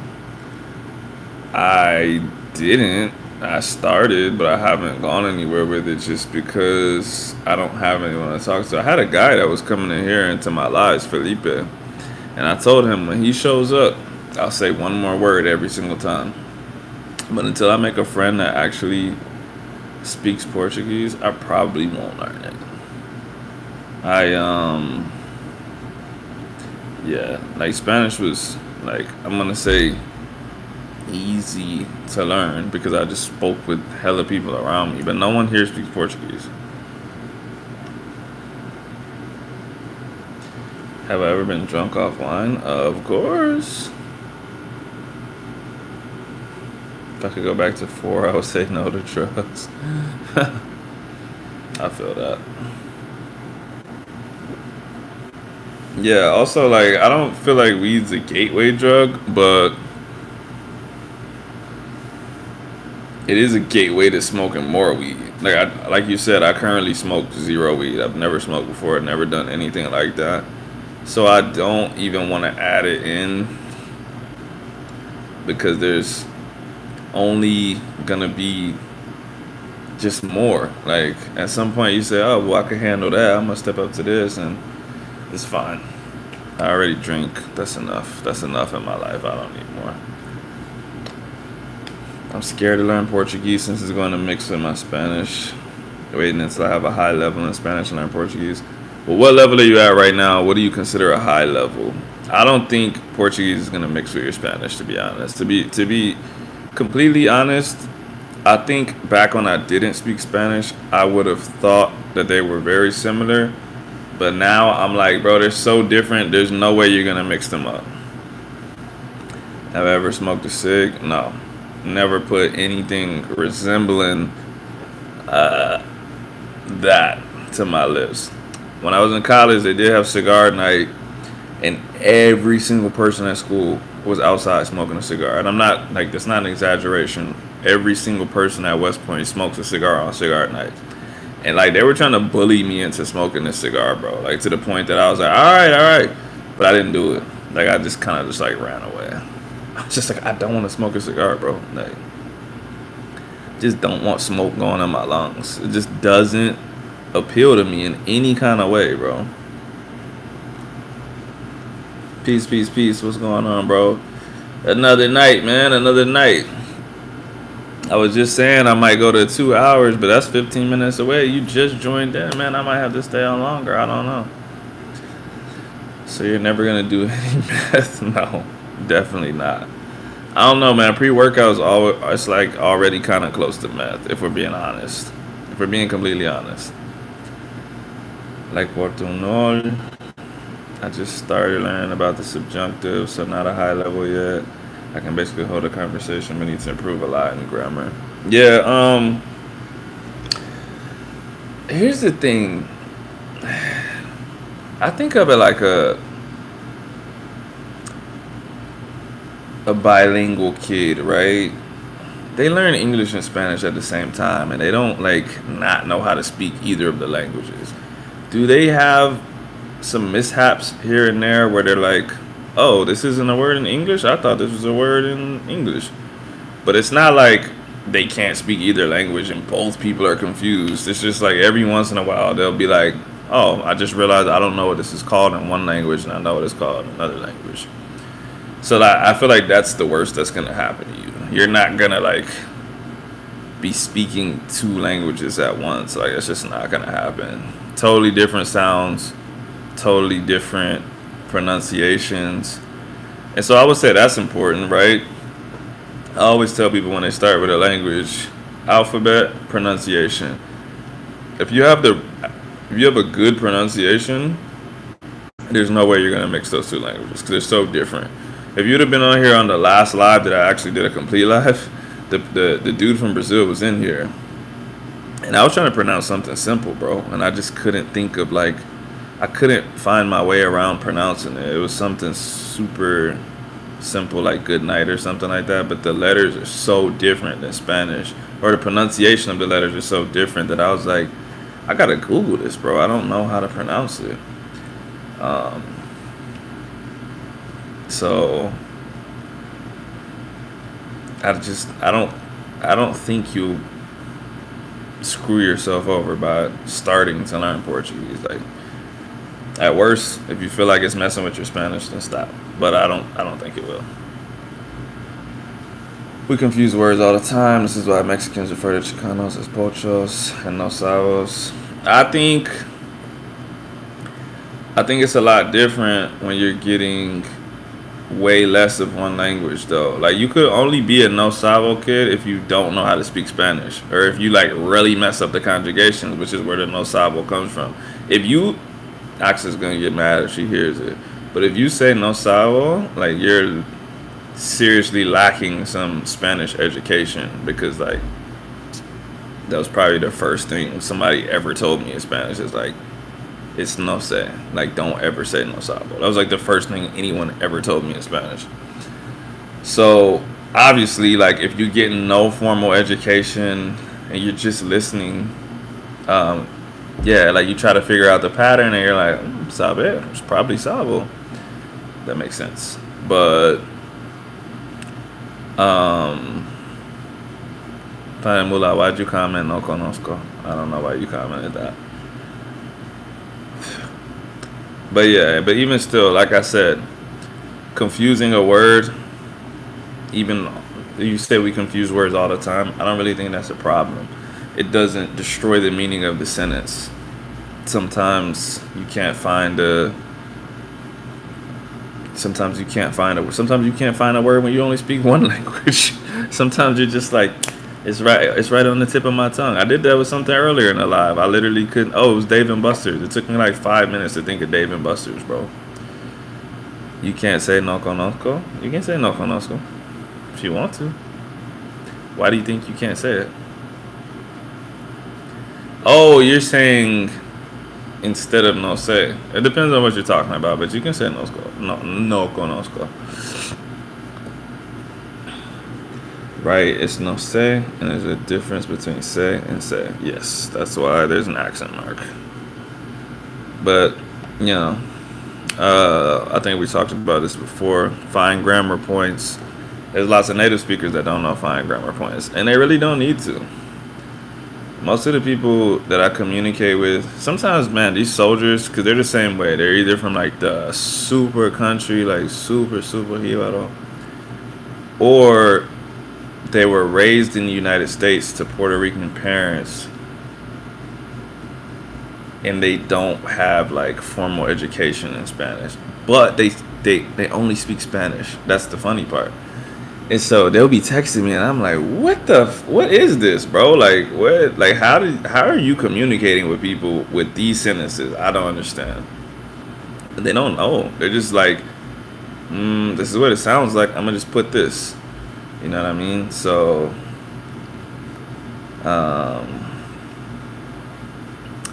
what you call it? I'm trying to think of like a word that people butcher a lot. Sometimes people just like, because the H is silent, right? Sometimes people add a H for no reason because they're like, this probably said with a H. And then, yeah, just. Or like, a good example is like, people will put ISO when they're saying ISO, right? Like, whatever. ISO, blah, blah, or lo ISO, or whatever. But they'll put ISO. And bro, if you speak 2 languages and like the first thing you see is ISO, like ISO, I'm like, why don't you send me fucking ISO? I'm like, oh, it's spelling ISO. Like, why do you spell it like that, bro? But they have no education in Spanish. So they're just like, ISO? It's probably ISO.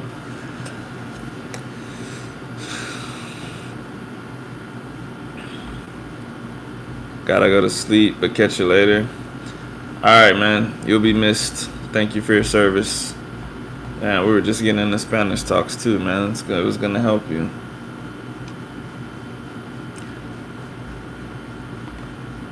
No, I didn't see people crucify that. People took them to the woodshed? Nah, I didn't see it. I still have trouble understanding some accents, like the Dominican Republic. I need to improve my listening. So check this out. You just said earlier that you're like learning the subjunctive, right? That means there's like a whole, I don't have a word, but there's like a whole section. There's a big ass block of Spanish that you're missing. And under that block, it's going to be a shit ton of words. If you're missing, like, let's just say, this is completely arbitrary, made up numbers, right? Let's say that there's 1,000 words in this language. There's obviously way more. And the subjunctive has like 500 of those words. You don't know 500 words. So when someone's talking, like, you're automatically not going to know half the things that they're saying, right? So that, yeah. Sometimes it's not so much the accent as much as it is like, you literally just don't know what they're saying. It happens. It happens. Yeah, but yeah, that's going to come with time, listening, understanding more what you're listening to. I think I made a video about that before. Yeah, I was like, yeah, I did make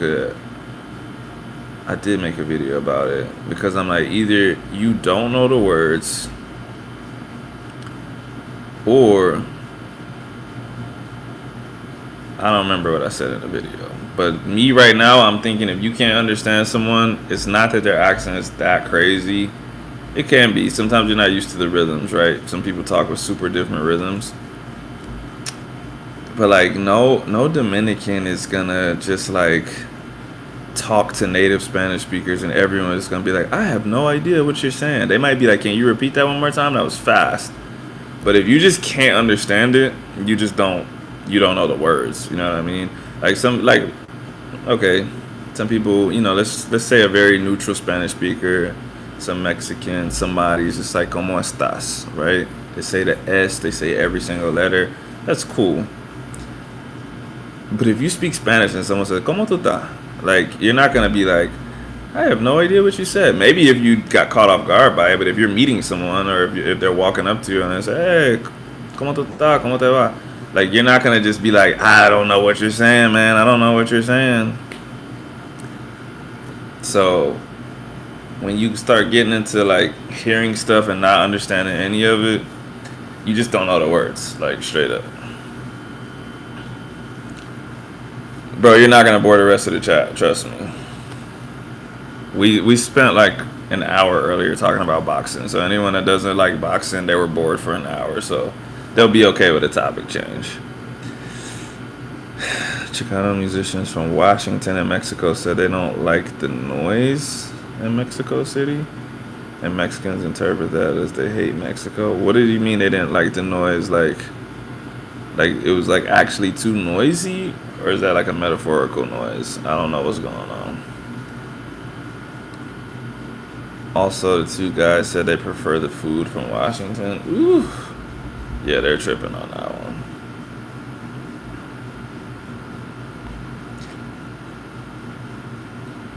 Okay, I'm looking at it now. Apologize amid backlash over comments. Yep, they're probably not going to want to go back to Mexico.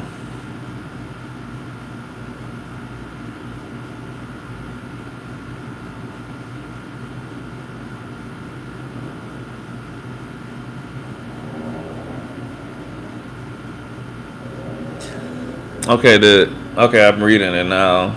I don't think that's a bad statement. The noise statement regarding Mexican food. Armando said he liked it better back home in the state of Washington, where they really give it a seasoning that is spicy and tastes good. Okay, that's a wild comment. Like, that's automatically gonna offend people.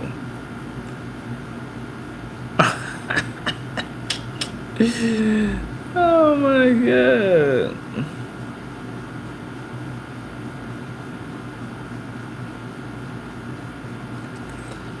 And I know a white person had to write this article. Let me see. Alejandra Molina. I need to see what she looks like.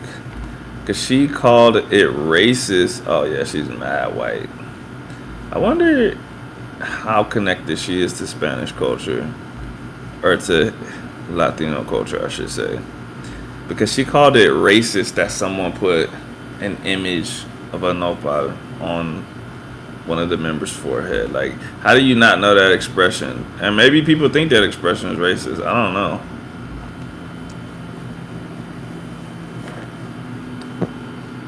But like, that's just like a super common expression. Like, even Caribbean Spanish speakers say that too. They don't say nopal, but they say nopal.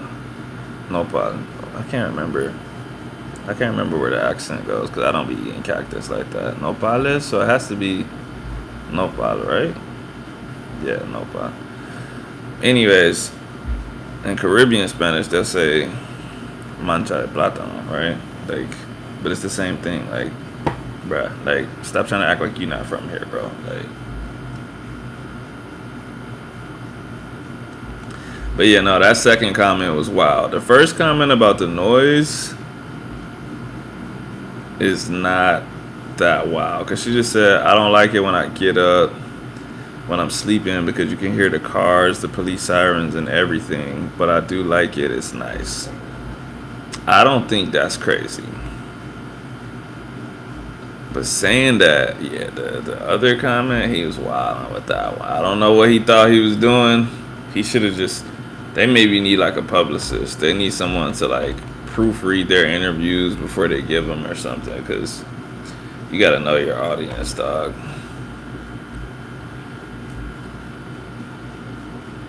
You got to know your audience.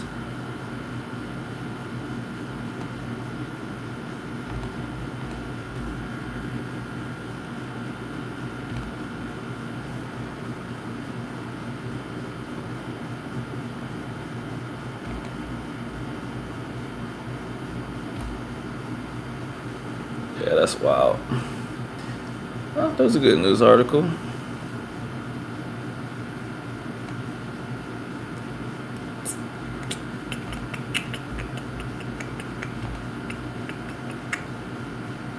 They lost 5 million fans in a week.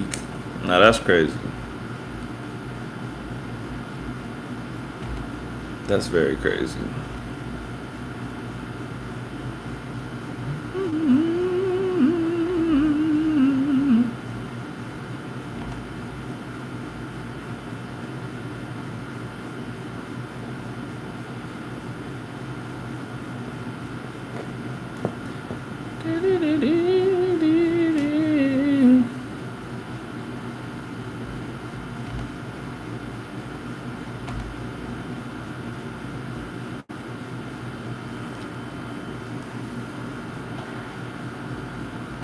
I feel like I just heard a gunshot outside.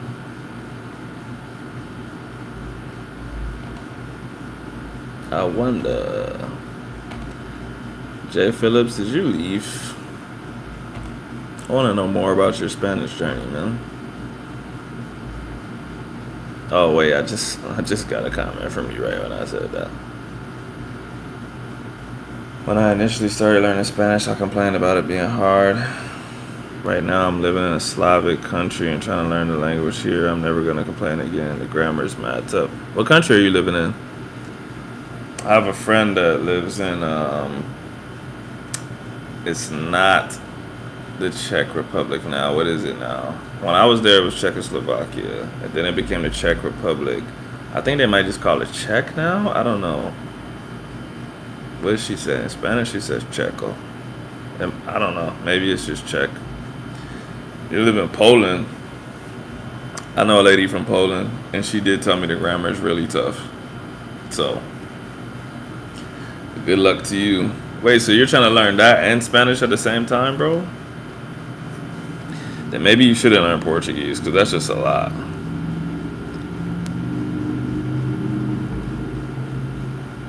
That is a lot.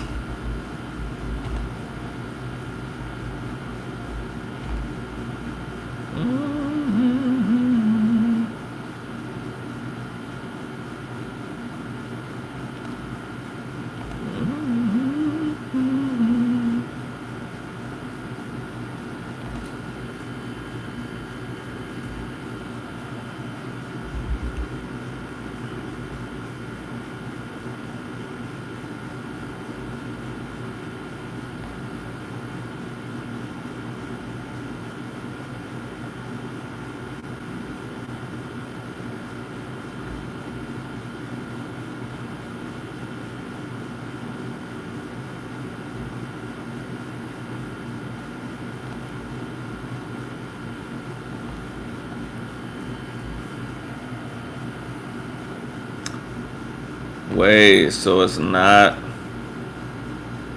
Czech anymore, or it's not the Czech Republic? How you pronounce that? Is it pronounced Czech, or is that just the language?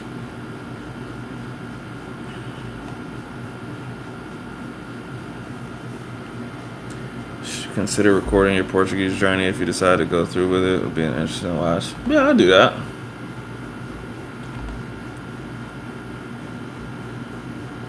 I'm guessing you pronounce it like Czechia, since it used to be Czechoslovakia. And I know you say Czech, so it has to be Czechia. It wouldn't make sense to be, yeah, Czechia wouldn't make sense. It has to be Czechia. Or close. Well, that's the Americanization. I don't speak Czech, so.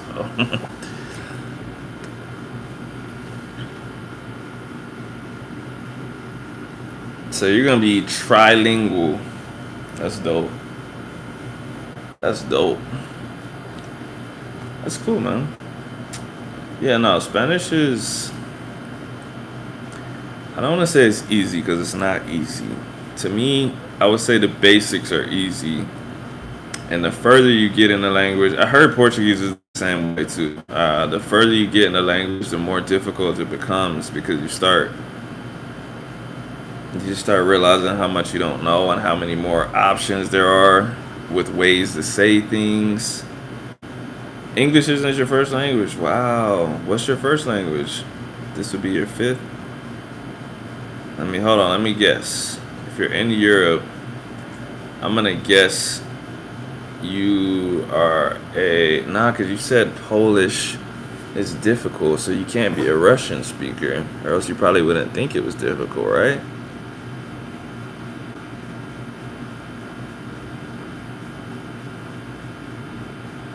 Unless Jay Phillips isn't your real last name.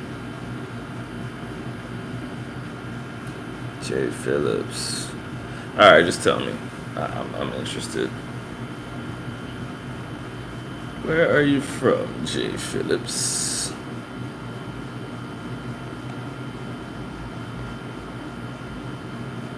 Oh, you moved continents.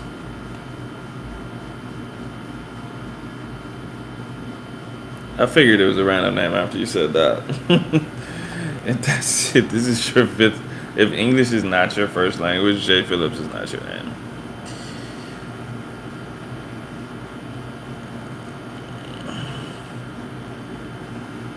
Oh, you're from the Maldives. Interesting. I think I've only met one person from the Maldives. And I don't even know if that's how you pronounce that either.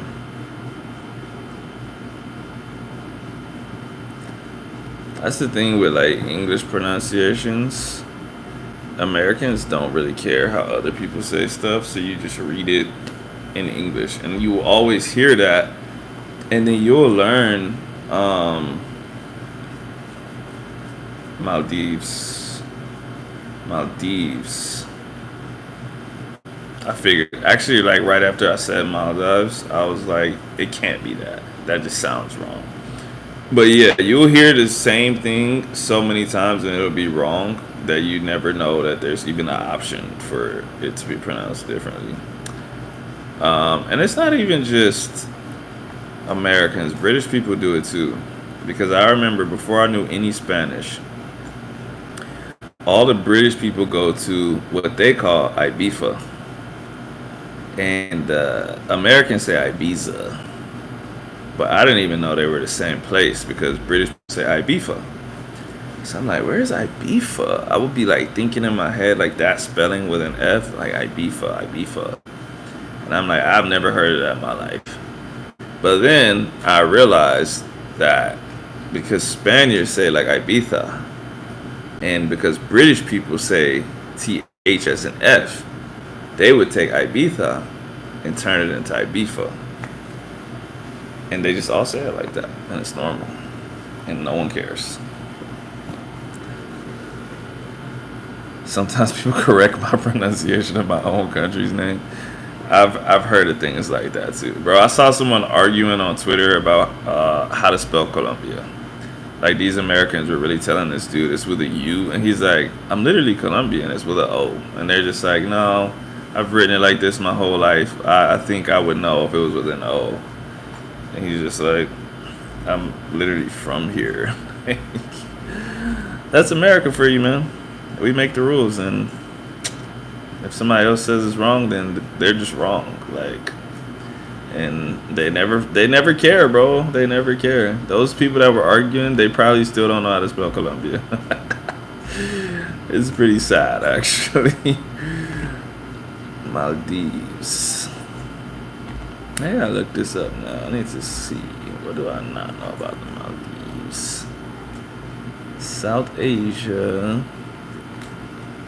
Southwest of Sri Lanka and India.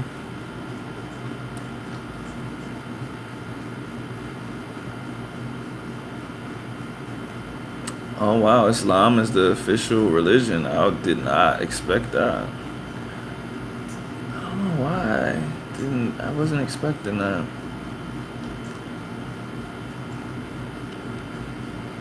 You have a fun fact about your language. Alright, tell me a fun fact about your language. And I wonder what your language is. Oh, I do not know how to pronounce this.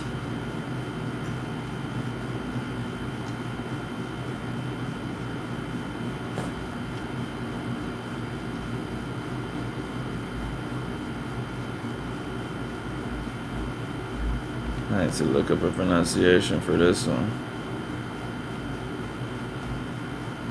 How do I not know anything about this country? This is crazy.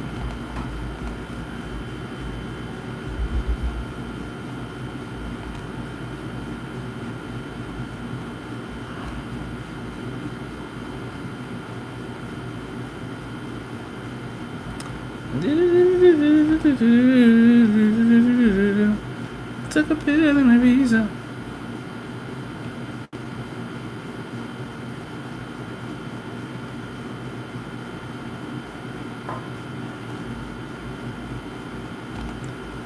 Ibiza.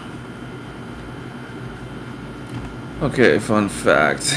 You know how Spanish has 2 ways to say you, usted, and tú? We have 5 ways of saying that, and every level the conjugation changes too. Yeah, that's crazy. And you think Polish is hard? That means Polish must be crazy. Polish must have like 8 different ways or something. We have a lot of cognates from Arabic since we're Muslims, and we also write from right to left. Very interesting. Tell me a cognate that you have with Arabic. I'll tell you if I know it.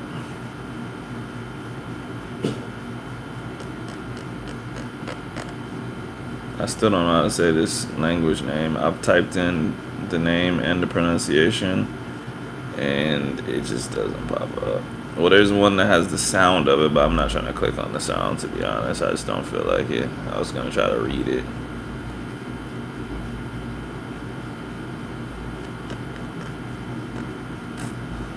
Howtopronounce.com. This has to tell me. Oh my god, why is everything audio? Alright, I'm gonna have to turn my volume up.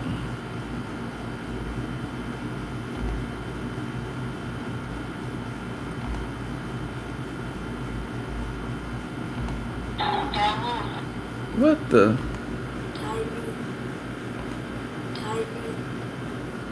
Divey. They didn't even make another sound. That's only 2 sounds. Oh hell no, these people are just wrong, bro.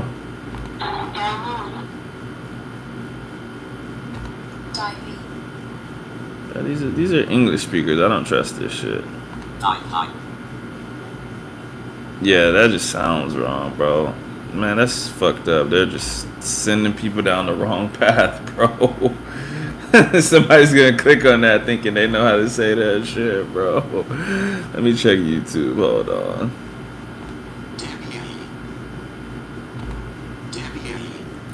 Deviate. Deviate? What the Alright, let me look at what you wrote. Nah, what you wrote doesn't match up with that either, bro.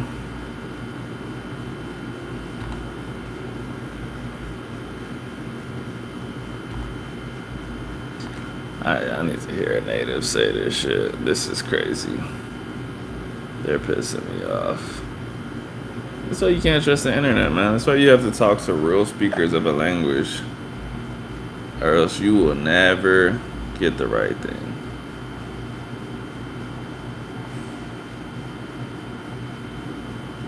What do I think of the alphabet?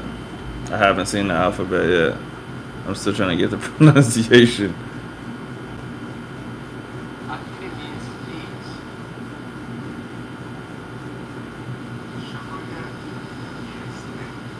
Oh, I see what you're saying about the cognates, though, because the word for thank you kind of looks like shukran a little bit.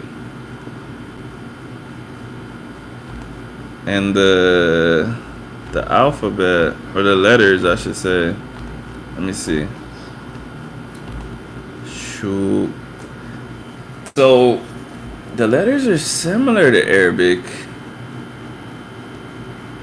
But, like, after the beginning, like, what would be the sha? I can't read it, so I can see shu, and then it would be like unreadable to me. But I can see it's definitely similar to Arabic. Definitely similar. I'm interested now, man. I'm definitely not gonna learn because I don't know anyone from there besides you, but I am interested. I got more stuff under my belt, more knowledge.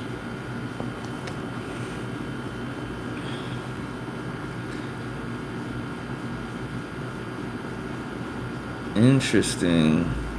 Consonants derived from indigenous and Arabic numerals, and vowels derived from the vowel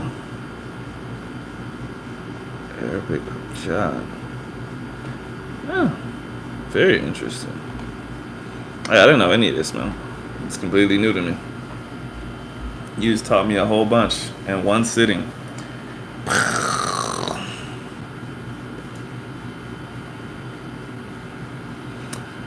We have all the sounds in Arabic in our language too. When we write, we use lines on top and below the letters. That's our vowels. Yeah, I can see that. My Arabic is too rusty to be able to read something that's not Arabic and make something of it. Like if it was like the most basic Arabic ever, I could read it. Like if I saw, I'm gonna look up something in your language and see if I could read it without knowing what it is. But I don't know how I would get to it. I don't know how I would look it up without typing it in and seeing the translation. I need to be able to just, let me see. Maybe I'll type in.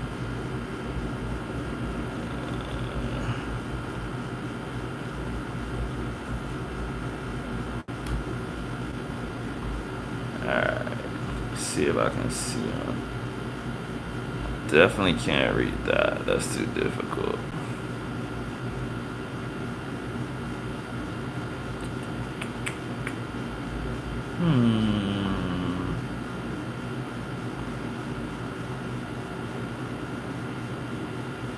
Should read up on the story on how Maldives embraced Islam. That story is fucking crazy. I will look it up. The language is only spoken within 300,000 people. That makes sense. Alright, let me look this up. See if I can read this shit.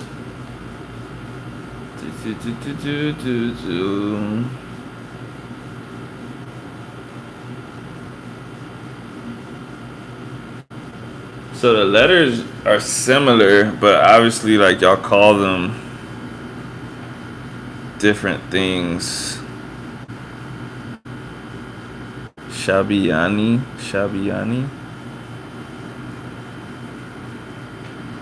Ba.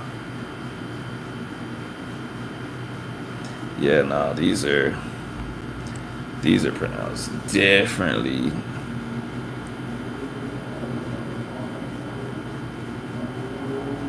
I need to see some words so I can see if I can read it. This is not helping.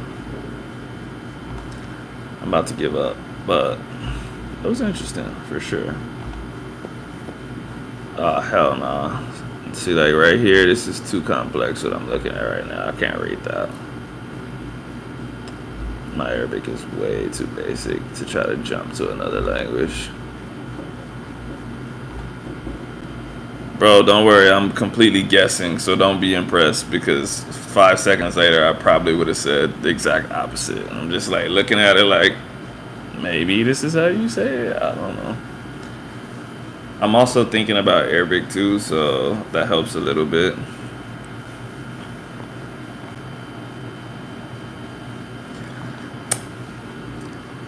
You wouldn't need to learn the language. You speak English pretty well. Everyone speaks it.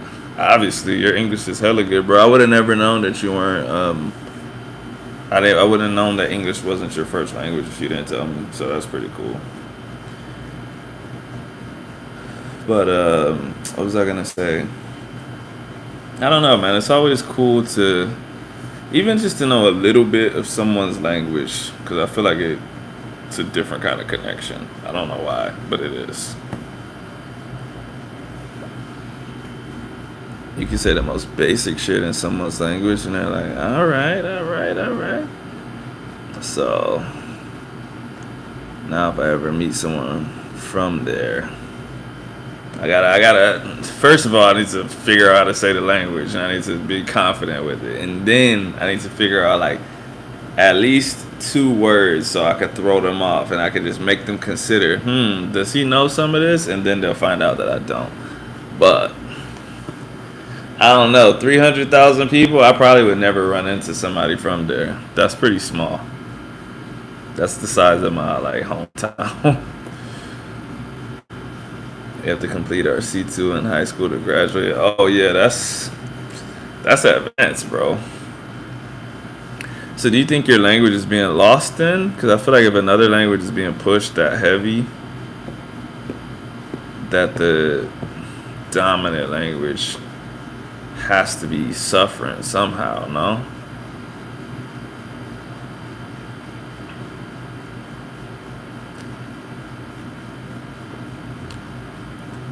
Because I don't know. Like in Puerto Rico, everyone's bilingual too. And it's not like no one's like losing their Spanish. But it is obviously there's like you're starting to see like more and more signs in English, and more people that don't speak Spanish are moving there. So a generation from now could look totally different, or 2 generations from now it might be a lot of people losing their Spanish. Because you could really get through Puerto Rico with no Spanish, which is crazy.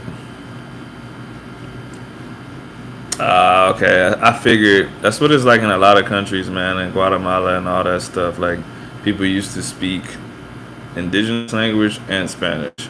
And then eventually it's just like only the parents speak the indigenous language. Everyone speaks Spanish. And so it's tough, man. It's tough to keep up with multiple languages, especially when one is being pushed on you. Like, this is what you need to get through school. This is what you need for business. This is what you need for blah, blah, blah. And then everyone's trying to speak that, and no one wants to speak the original language. That's crazy, though. It's a country which relies on tourism, so we speak English more than our language on a daily basis. Yeah, that's kind of the situation that Puerto Rico is going through, too. Like these people clearly speak Spanish, but if you're like in San Juan, like everyone's speaking English because it's the tourism. That's where the money's at. So if you can speak English, you got a better chance of reaching that customer or whatever. So everyone's speaking English, even if you speak to them in Spanish. If they think you speak English, they'll speak to you in English. So it's a little weird. Little weird.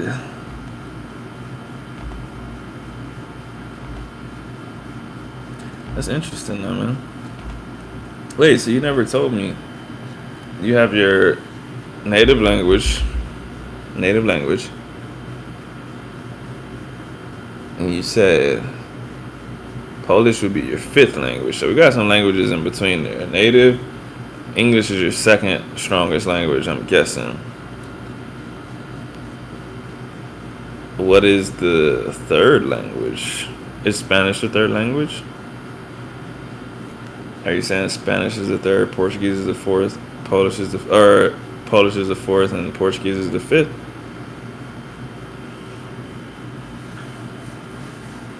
Or nah?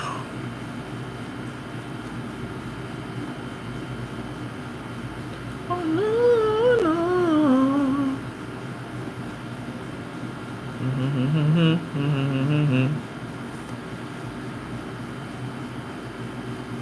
So I can understand a couple of the languages in the region.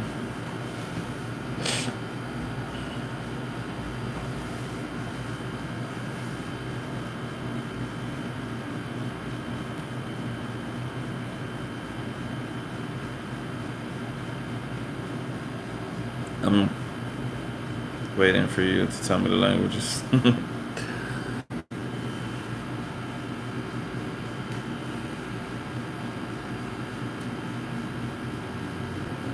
Can understand Hindi, Urdu, Arabic, and have a B1 in French. What? Yo, we got a real polyglot on our hands. Bro, why don't you have like a YouTube channel?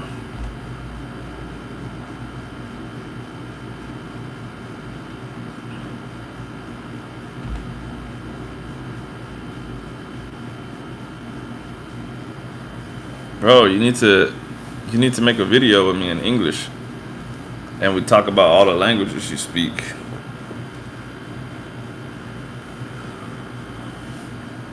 Cause that's crazy. That's really interesting. I would be interested in asking you a bunch of questions. But yeah, you say it's all out of necessity, and I'm sure it is. But that doesn't make it any less interesting, though. And in fact, it goes along with what I tell people about the capacity of our brains. Because in places where people need to speak more than one language, or people's lives, their daily situations where they have to speak more than one language, it's not something that you say like, oh, I don't know if I can do this. It's like I have to do this, right? Like you said, in your country, everyone has to learn how to speak English. You work for blah blah blah. You have to learn how to speak this language. So I think knowing that helps you kind of realize that you can learn another language. Lots of people that only speak one language are just like, I don't have the brain power, or I don't have the capacity to learn more than one language. And I'm like, if you lived in North Africa, you would speak more than one language. Like, see, see, you said the same thing as me. I've met people from Luxembourg and North Africa, and nothing compared to them. But that's still, yeah, that's my point, because they're in that area where it's kind of a natural thing. Everyone does it.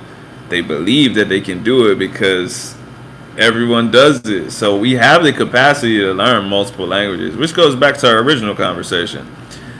I'm sure you can learn Portuguese and Spanish at the same time.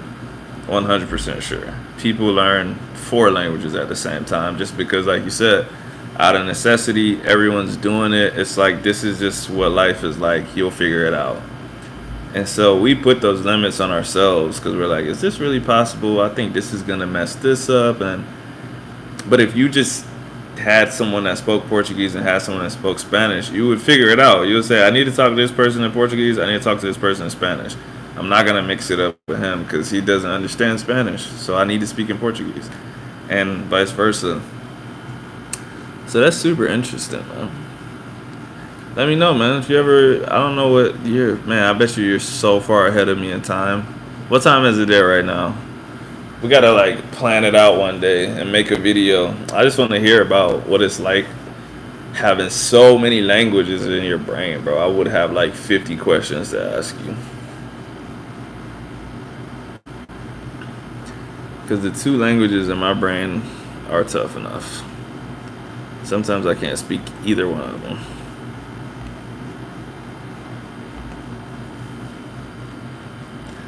To learn a language is easy, maintaining it is the problem. I agree with that. I agree with that. But also, I think once you get to a certain level, you can never go back to not knowing it. Like, if you never spoke English for like the next 10 years, I bet you would still speak English, and like pretty well. You might not speak the exact words that you want to because you haven't used it in 10 years, but I bet you wouldn't be like at a B1 level. You might drop to a C1 level, whatever that means. But I bet you would be fine. I think the same thing about most languages. I think even in your own native tongue, if you like hung around people that weren't well spoken for a really long time, I think you would drop a level. Just because you're literally not practicing using alternatives for the words that you normally use and stuff like that. But I don't think that you can like lose it completely once you're at a high enough level.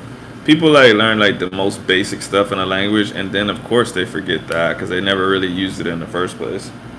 But if you've had like real conversations and experiences, I don't think you would forget.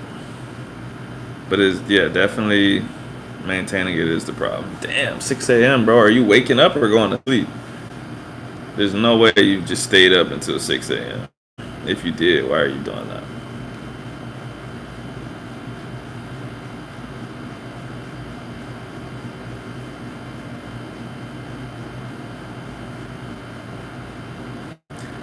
I have issues finding people to speak with because I know my English is good, but my accent is not like you guys. This makes non-native speakers think that I don't really speak it to a good level.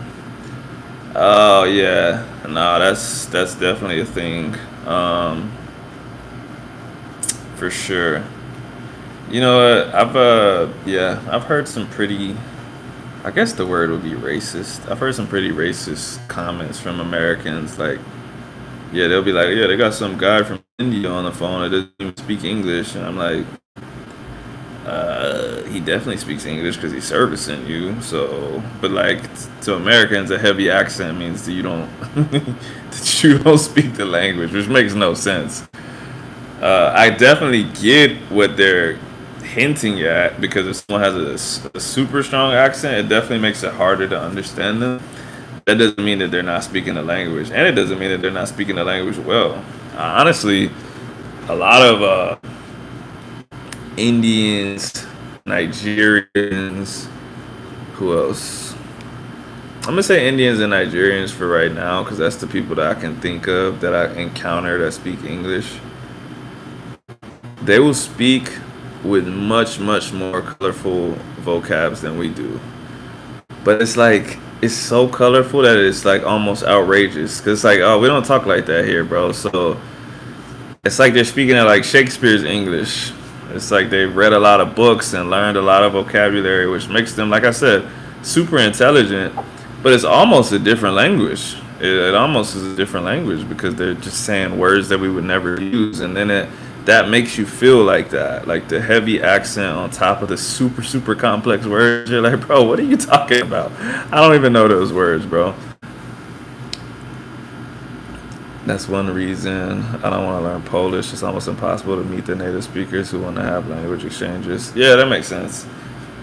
The lady that I know from Poland doesn't even use her Polish. Like, she says she primarily speaks Russian, I think. Because she told me she knows Polish, Ukrainian, Russian, German, and obviously English. Like, I met her in English. Her English is good. She just has a heavy accent because she's Eastern European. But she said she pretty much doesn't use her Polish. She just speaks Russian and English for the most part. So,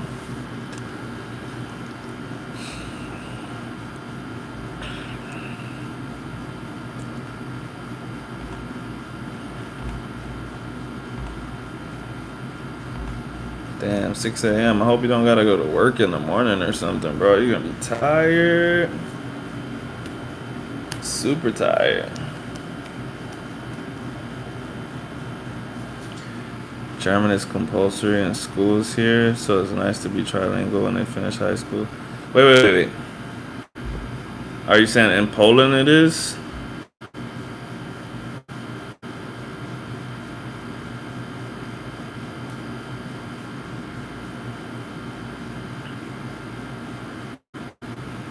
I took the walk to Poland. The Rolando, I'm not Jay and I'm not this lady, but this lady that I know from Poland did tell me that she thinks Polish is harder than Russian.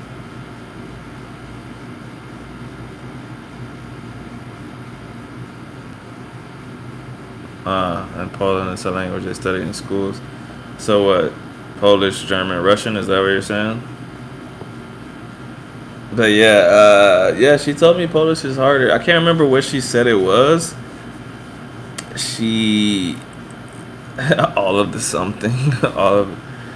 Bro, are you one of those people that says all of the sudden? Because that's like I think I made an Instagram video about this. That's one of my biggest pet peeves when people say all of the sudden. I'm just like, why are you saying that? It's all of a sudden. But I'm not making fun of you. It's just something that my ears just get like. I literally, when I hear people say all of the sudden, or mainly, because mainly I see it on Twitter, a lot of people type all of the sudden, and I'm like, I'm gonna report your account.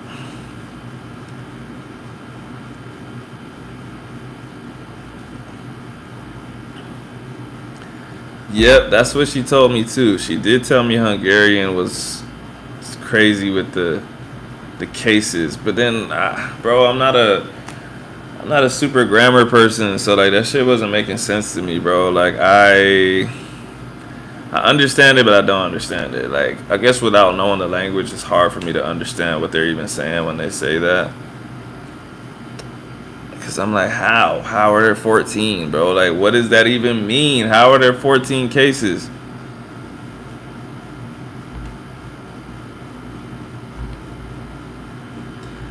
And like I said, it kind of doesn't make sense if you don't speak the language. Like, I remember I was trying to explain to someone that was learning Spanish about like tú versus usted, right? And they were just like, why don't they just use one word? And I'm like, cause they got two different ones. I'm like, you can't ask why don't they just use one word, because they got two. And they just like, well, that's confusing. Why don't they just use one? And I'm like, it's not confusing to them. It's confusing to you because you only have one, but it's not confusing.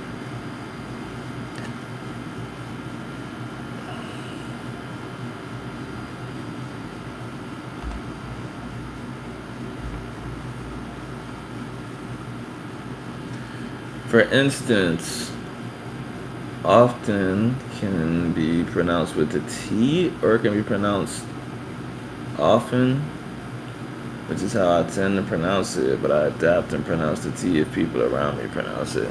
Let me see. More often than not. Nah, I would never say more often than not. Hell nah. More often. Yeah, I go there pretty often. Yeah, no, there's no way I would say it without the T. That's not one that no. Jay Phillips, you might have just dethroned. I don't know. You and Rolando are in stiff competition for grammar language. Not Nazi. Sorry, grammar language person of the chat. You got some stuff that you're bringing to the chat that I'm like, oh, you might have knocked Rolando off. I don't know. Rolando hasn't been bringing any grammar facts and shit that he normally brings. You might be the king of languages for today. What's my opinion on accents? The only opinion that I have on accents, so I'm not someone that's like, if your accent is bad, like you should feel bad. But I'm also like, you should try to have the accent of the people that you're learning from. And so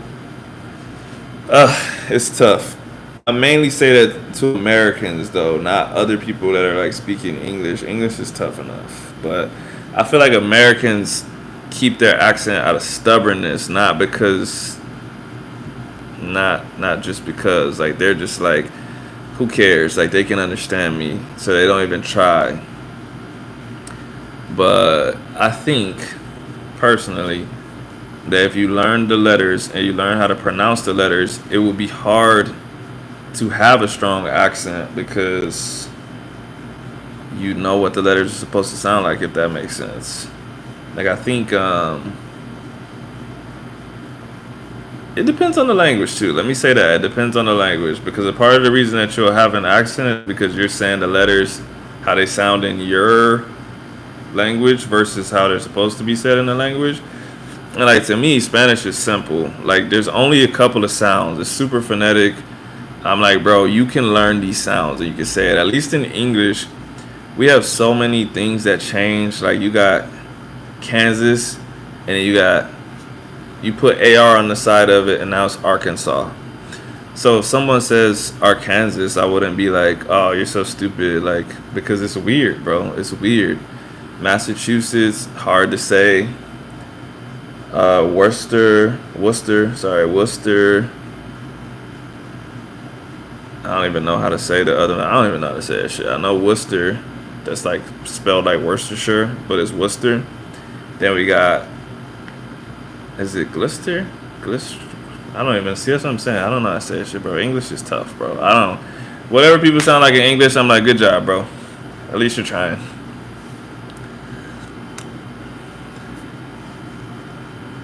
This is my take. If I'm understood, that's all that matters. Who am I fooling by pretending? You get my point? Sometimes it's odd to people to force an accent. It's weird to listen to, even as a non-native speaker. I think it depends on how that accent is happening. So there's an accent that you would develop from learning from certain people, and then there's an accent that would be you, like you said, forcing the accent, which would require a lot of thinking. I don't think it should be a conscious thing. I think it should just be, like I said, you learn the letters and the sounds of the language, and it would be hard to have a super strong accent after that because, like I said, the thing that makes it an accent is like slightly pronouncing the letters different than a native speaker would. It's not. Let me see. How can I make this more clear? So you could have a undefined accent, which would be weird in itself, right? If I can't tell where you're from, I'm automatically like, this is weird. Where's this guy from? And that's what I would expect if you knew the sounds of the language, but you weren't actually from Texas. You're not actually from New York. You're not actually from California. You're just saying the letters like they're supposed to be pronounced. I would say, I don't know where this guy's from. That's weird. But then there's mispronouncing the letter slightly, like because of like how the I in Spanish is, like it's an E sound, right? Like lots of Spanish speakers, if they say like bitch, they'll say beach. But like that is because you're pronouncing it wrong. Like it is wrong. Like that's what the accent is. And it's whatever. Like you said, you're still understood if you say son of a beach. Like I'm gonna be like, I know what you said, but it is like, wrong. So, but I think, like you said, the whole point is communication. So if you have a slight accent and you're understood, who cares? But people with heavy accent, I'm not gonna lie, man. Sometimes it's really tough to understand what they're saying because, like, on top of when you're not a native speaker, on top of having a heavy accent, you probably don't speak with like the same rhythm either. So you got the accent and the different rhythm, and sometimes you're just like, what? Like it's hard for me to follow what this person's saying. Like sometimes my Puerto Rican soldiers, bro, sometimes they say something and I'm like, what? Like what did you just say? Because I'm thinking they're speaking in Spanish by the way they're saying the English words, if that makes sense. Because the rhythm they say it with, and like they don't even say the S's in English either. So I'm like repeat that, bro, repeat that. And they'll say it again, and I'll be like, I don't know that word, bro. And they'll be like, what? This? And they'll say it again, and I'm like, oh, you were speaking English. I thought you were saying a Spanish word, bro. Like, I got you. Yeah. I'm trying to think of the last time that happened. It's been a while, but this dude said something like,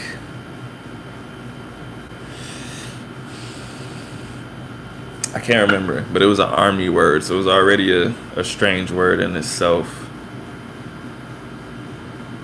What did he say?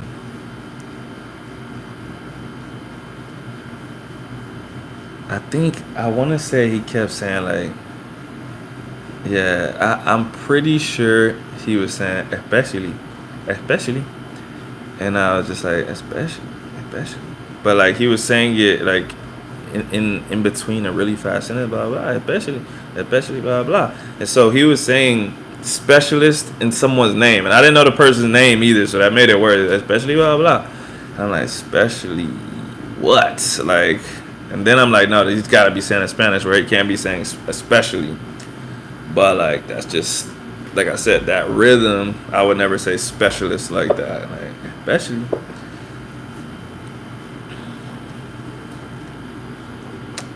Aspirate the S like in Spanish. Yeah, depending on what country the person's from, they'll aspirate it hard or not hard. Like to be honest, I can hear when Puerto Ricans say S's. People think that Puerto Ricans don't say S's, but they do. It's just it's like really soft, if that makes sense. But like, if you normally say S's really hard, then it sounds like they're not saying it. But then there's like other places, like there's some places in Colombia, Venezuela, some other countries like that, where it's not like, it's like a H. So they say like nosotros. Like it's not even just a soft S, it's like a H. And to them there's literally no difference. Like if you said nosotros and you said nosotros, And like you said, like which one's correct? They'll be like, that's the same thing because like I don't even know how to explain it, but it's literally the same thing to them. That sound that is the same as a S. The Spanish word trabajo, Portuguese trabalho, French don't know that word I don't know. Catalan trabajo. All come from the Latin. Don't know how to pronounce that either. That's a cool fact. You know what would have made that fact better if you told us, I don't know, like what does that word mean in Latin? Does it mean job too? Or does it mean something else that descended into a job? Kind of like salary, right? Like salt. You know the salt salary story? I always thought that was a super cool story about the Roman soldiers and shit.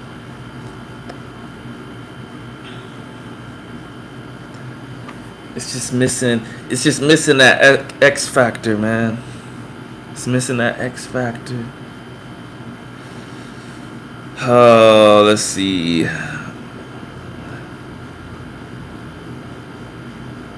Maybe it means like it has something to do with a tribe because that's where you would.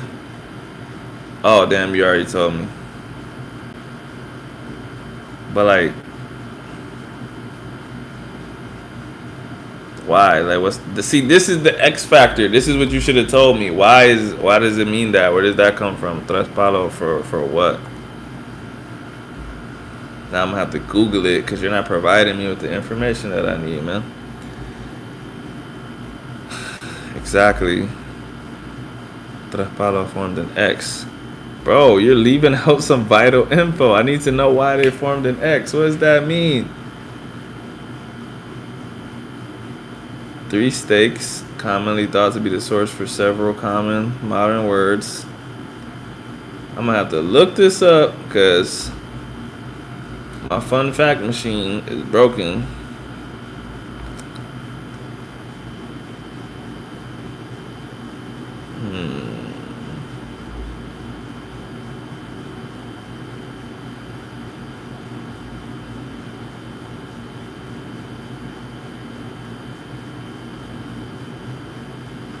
The original usage is still unclear.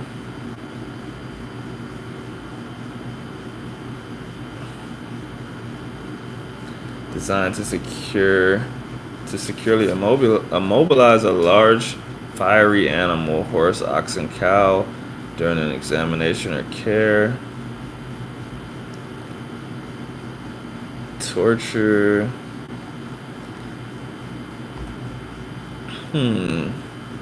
Interesting. Alright, man, it was nice to chat with you. Try to drop in a lot as much as I can. Looking forward to your next video. Alright, have a good morning. I'm guessing you're going to sleep because it's like past 6 a.m. So have a good whatever you're about to do. Salute. See you next time.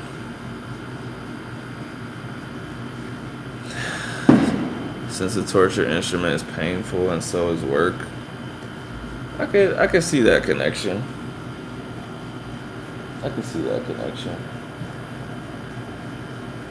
Jim's scared because of the fireworks. You heard me? Huh? Why are they even popping fireworks on a fucking Tuesday? That's so weird.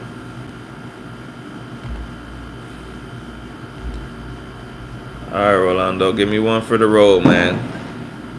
Give me one for the roll. I need you to give me an interesting etymology of a word. Let me give you an example. Let me give you 2 examples of things that I find interesting. I found the etymology for the word true very interesting. I think I told you that before. I don't remember where it came from, but it was some like super old language, and you know, it came from tree, which came from something else, but the tree was true because it was always right there. I thought that was super cool. I told you the Roman salary story, and the other one I told you I looked up why king was different, and like there was like rey, whatever it is in Italian, re or something like that. Maybe it's re too. I don't know. But there was all these different words. I looked it up. I saw the Latin was like Rex or something like that, and I saw the whole etymology chain. I saw like, yeah, I saw everything. I saw ruler. Rulers keep things straight. Rulers keep people straight. I was like, oh my God, my mind is blown. I need something like that, bro.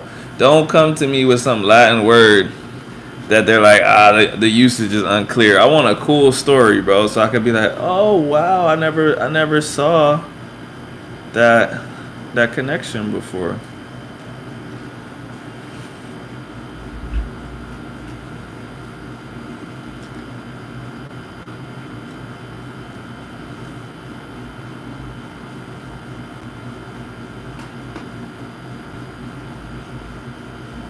All right, I'm waiting. I know you got one. I know you got one in the chamber.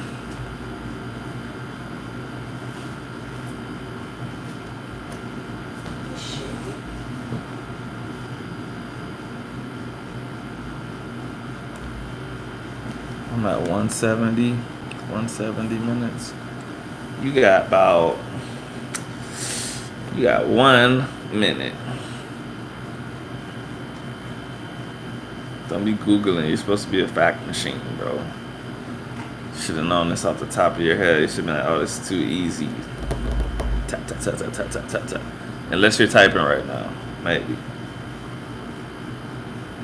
Brain fart? No. No. You going outside, bro. Now I gotta wait until tomorrow if I even get on here, bro. See, now I gotta make sure I come to you. Tomorrow I'm gonna have you a cool etymology fact. Alright, well, it's been real. About to get off here. Hopefully I remember to bring an etymology fact tomorrow. It's gonna be a dope one. I'm gonna find the coolest thing I can find, and I'm gonna bring it tomorrow. So be prepared. Be prepared. And I will see you next time. I'm getting off here. Peace.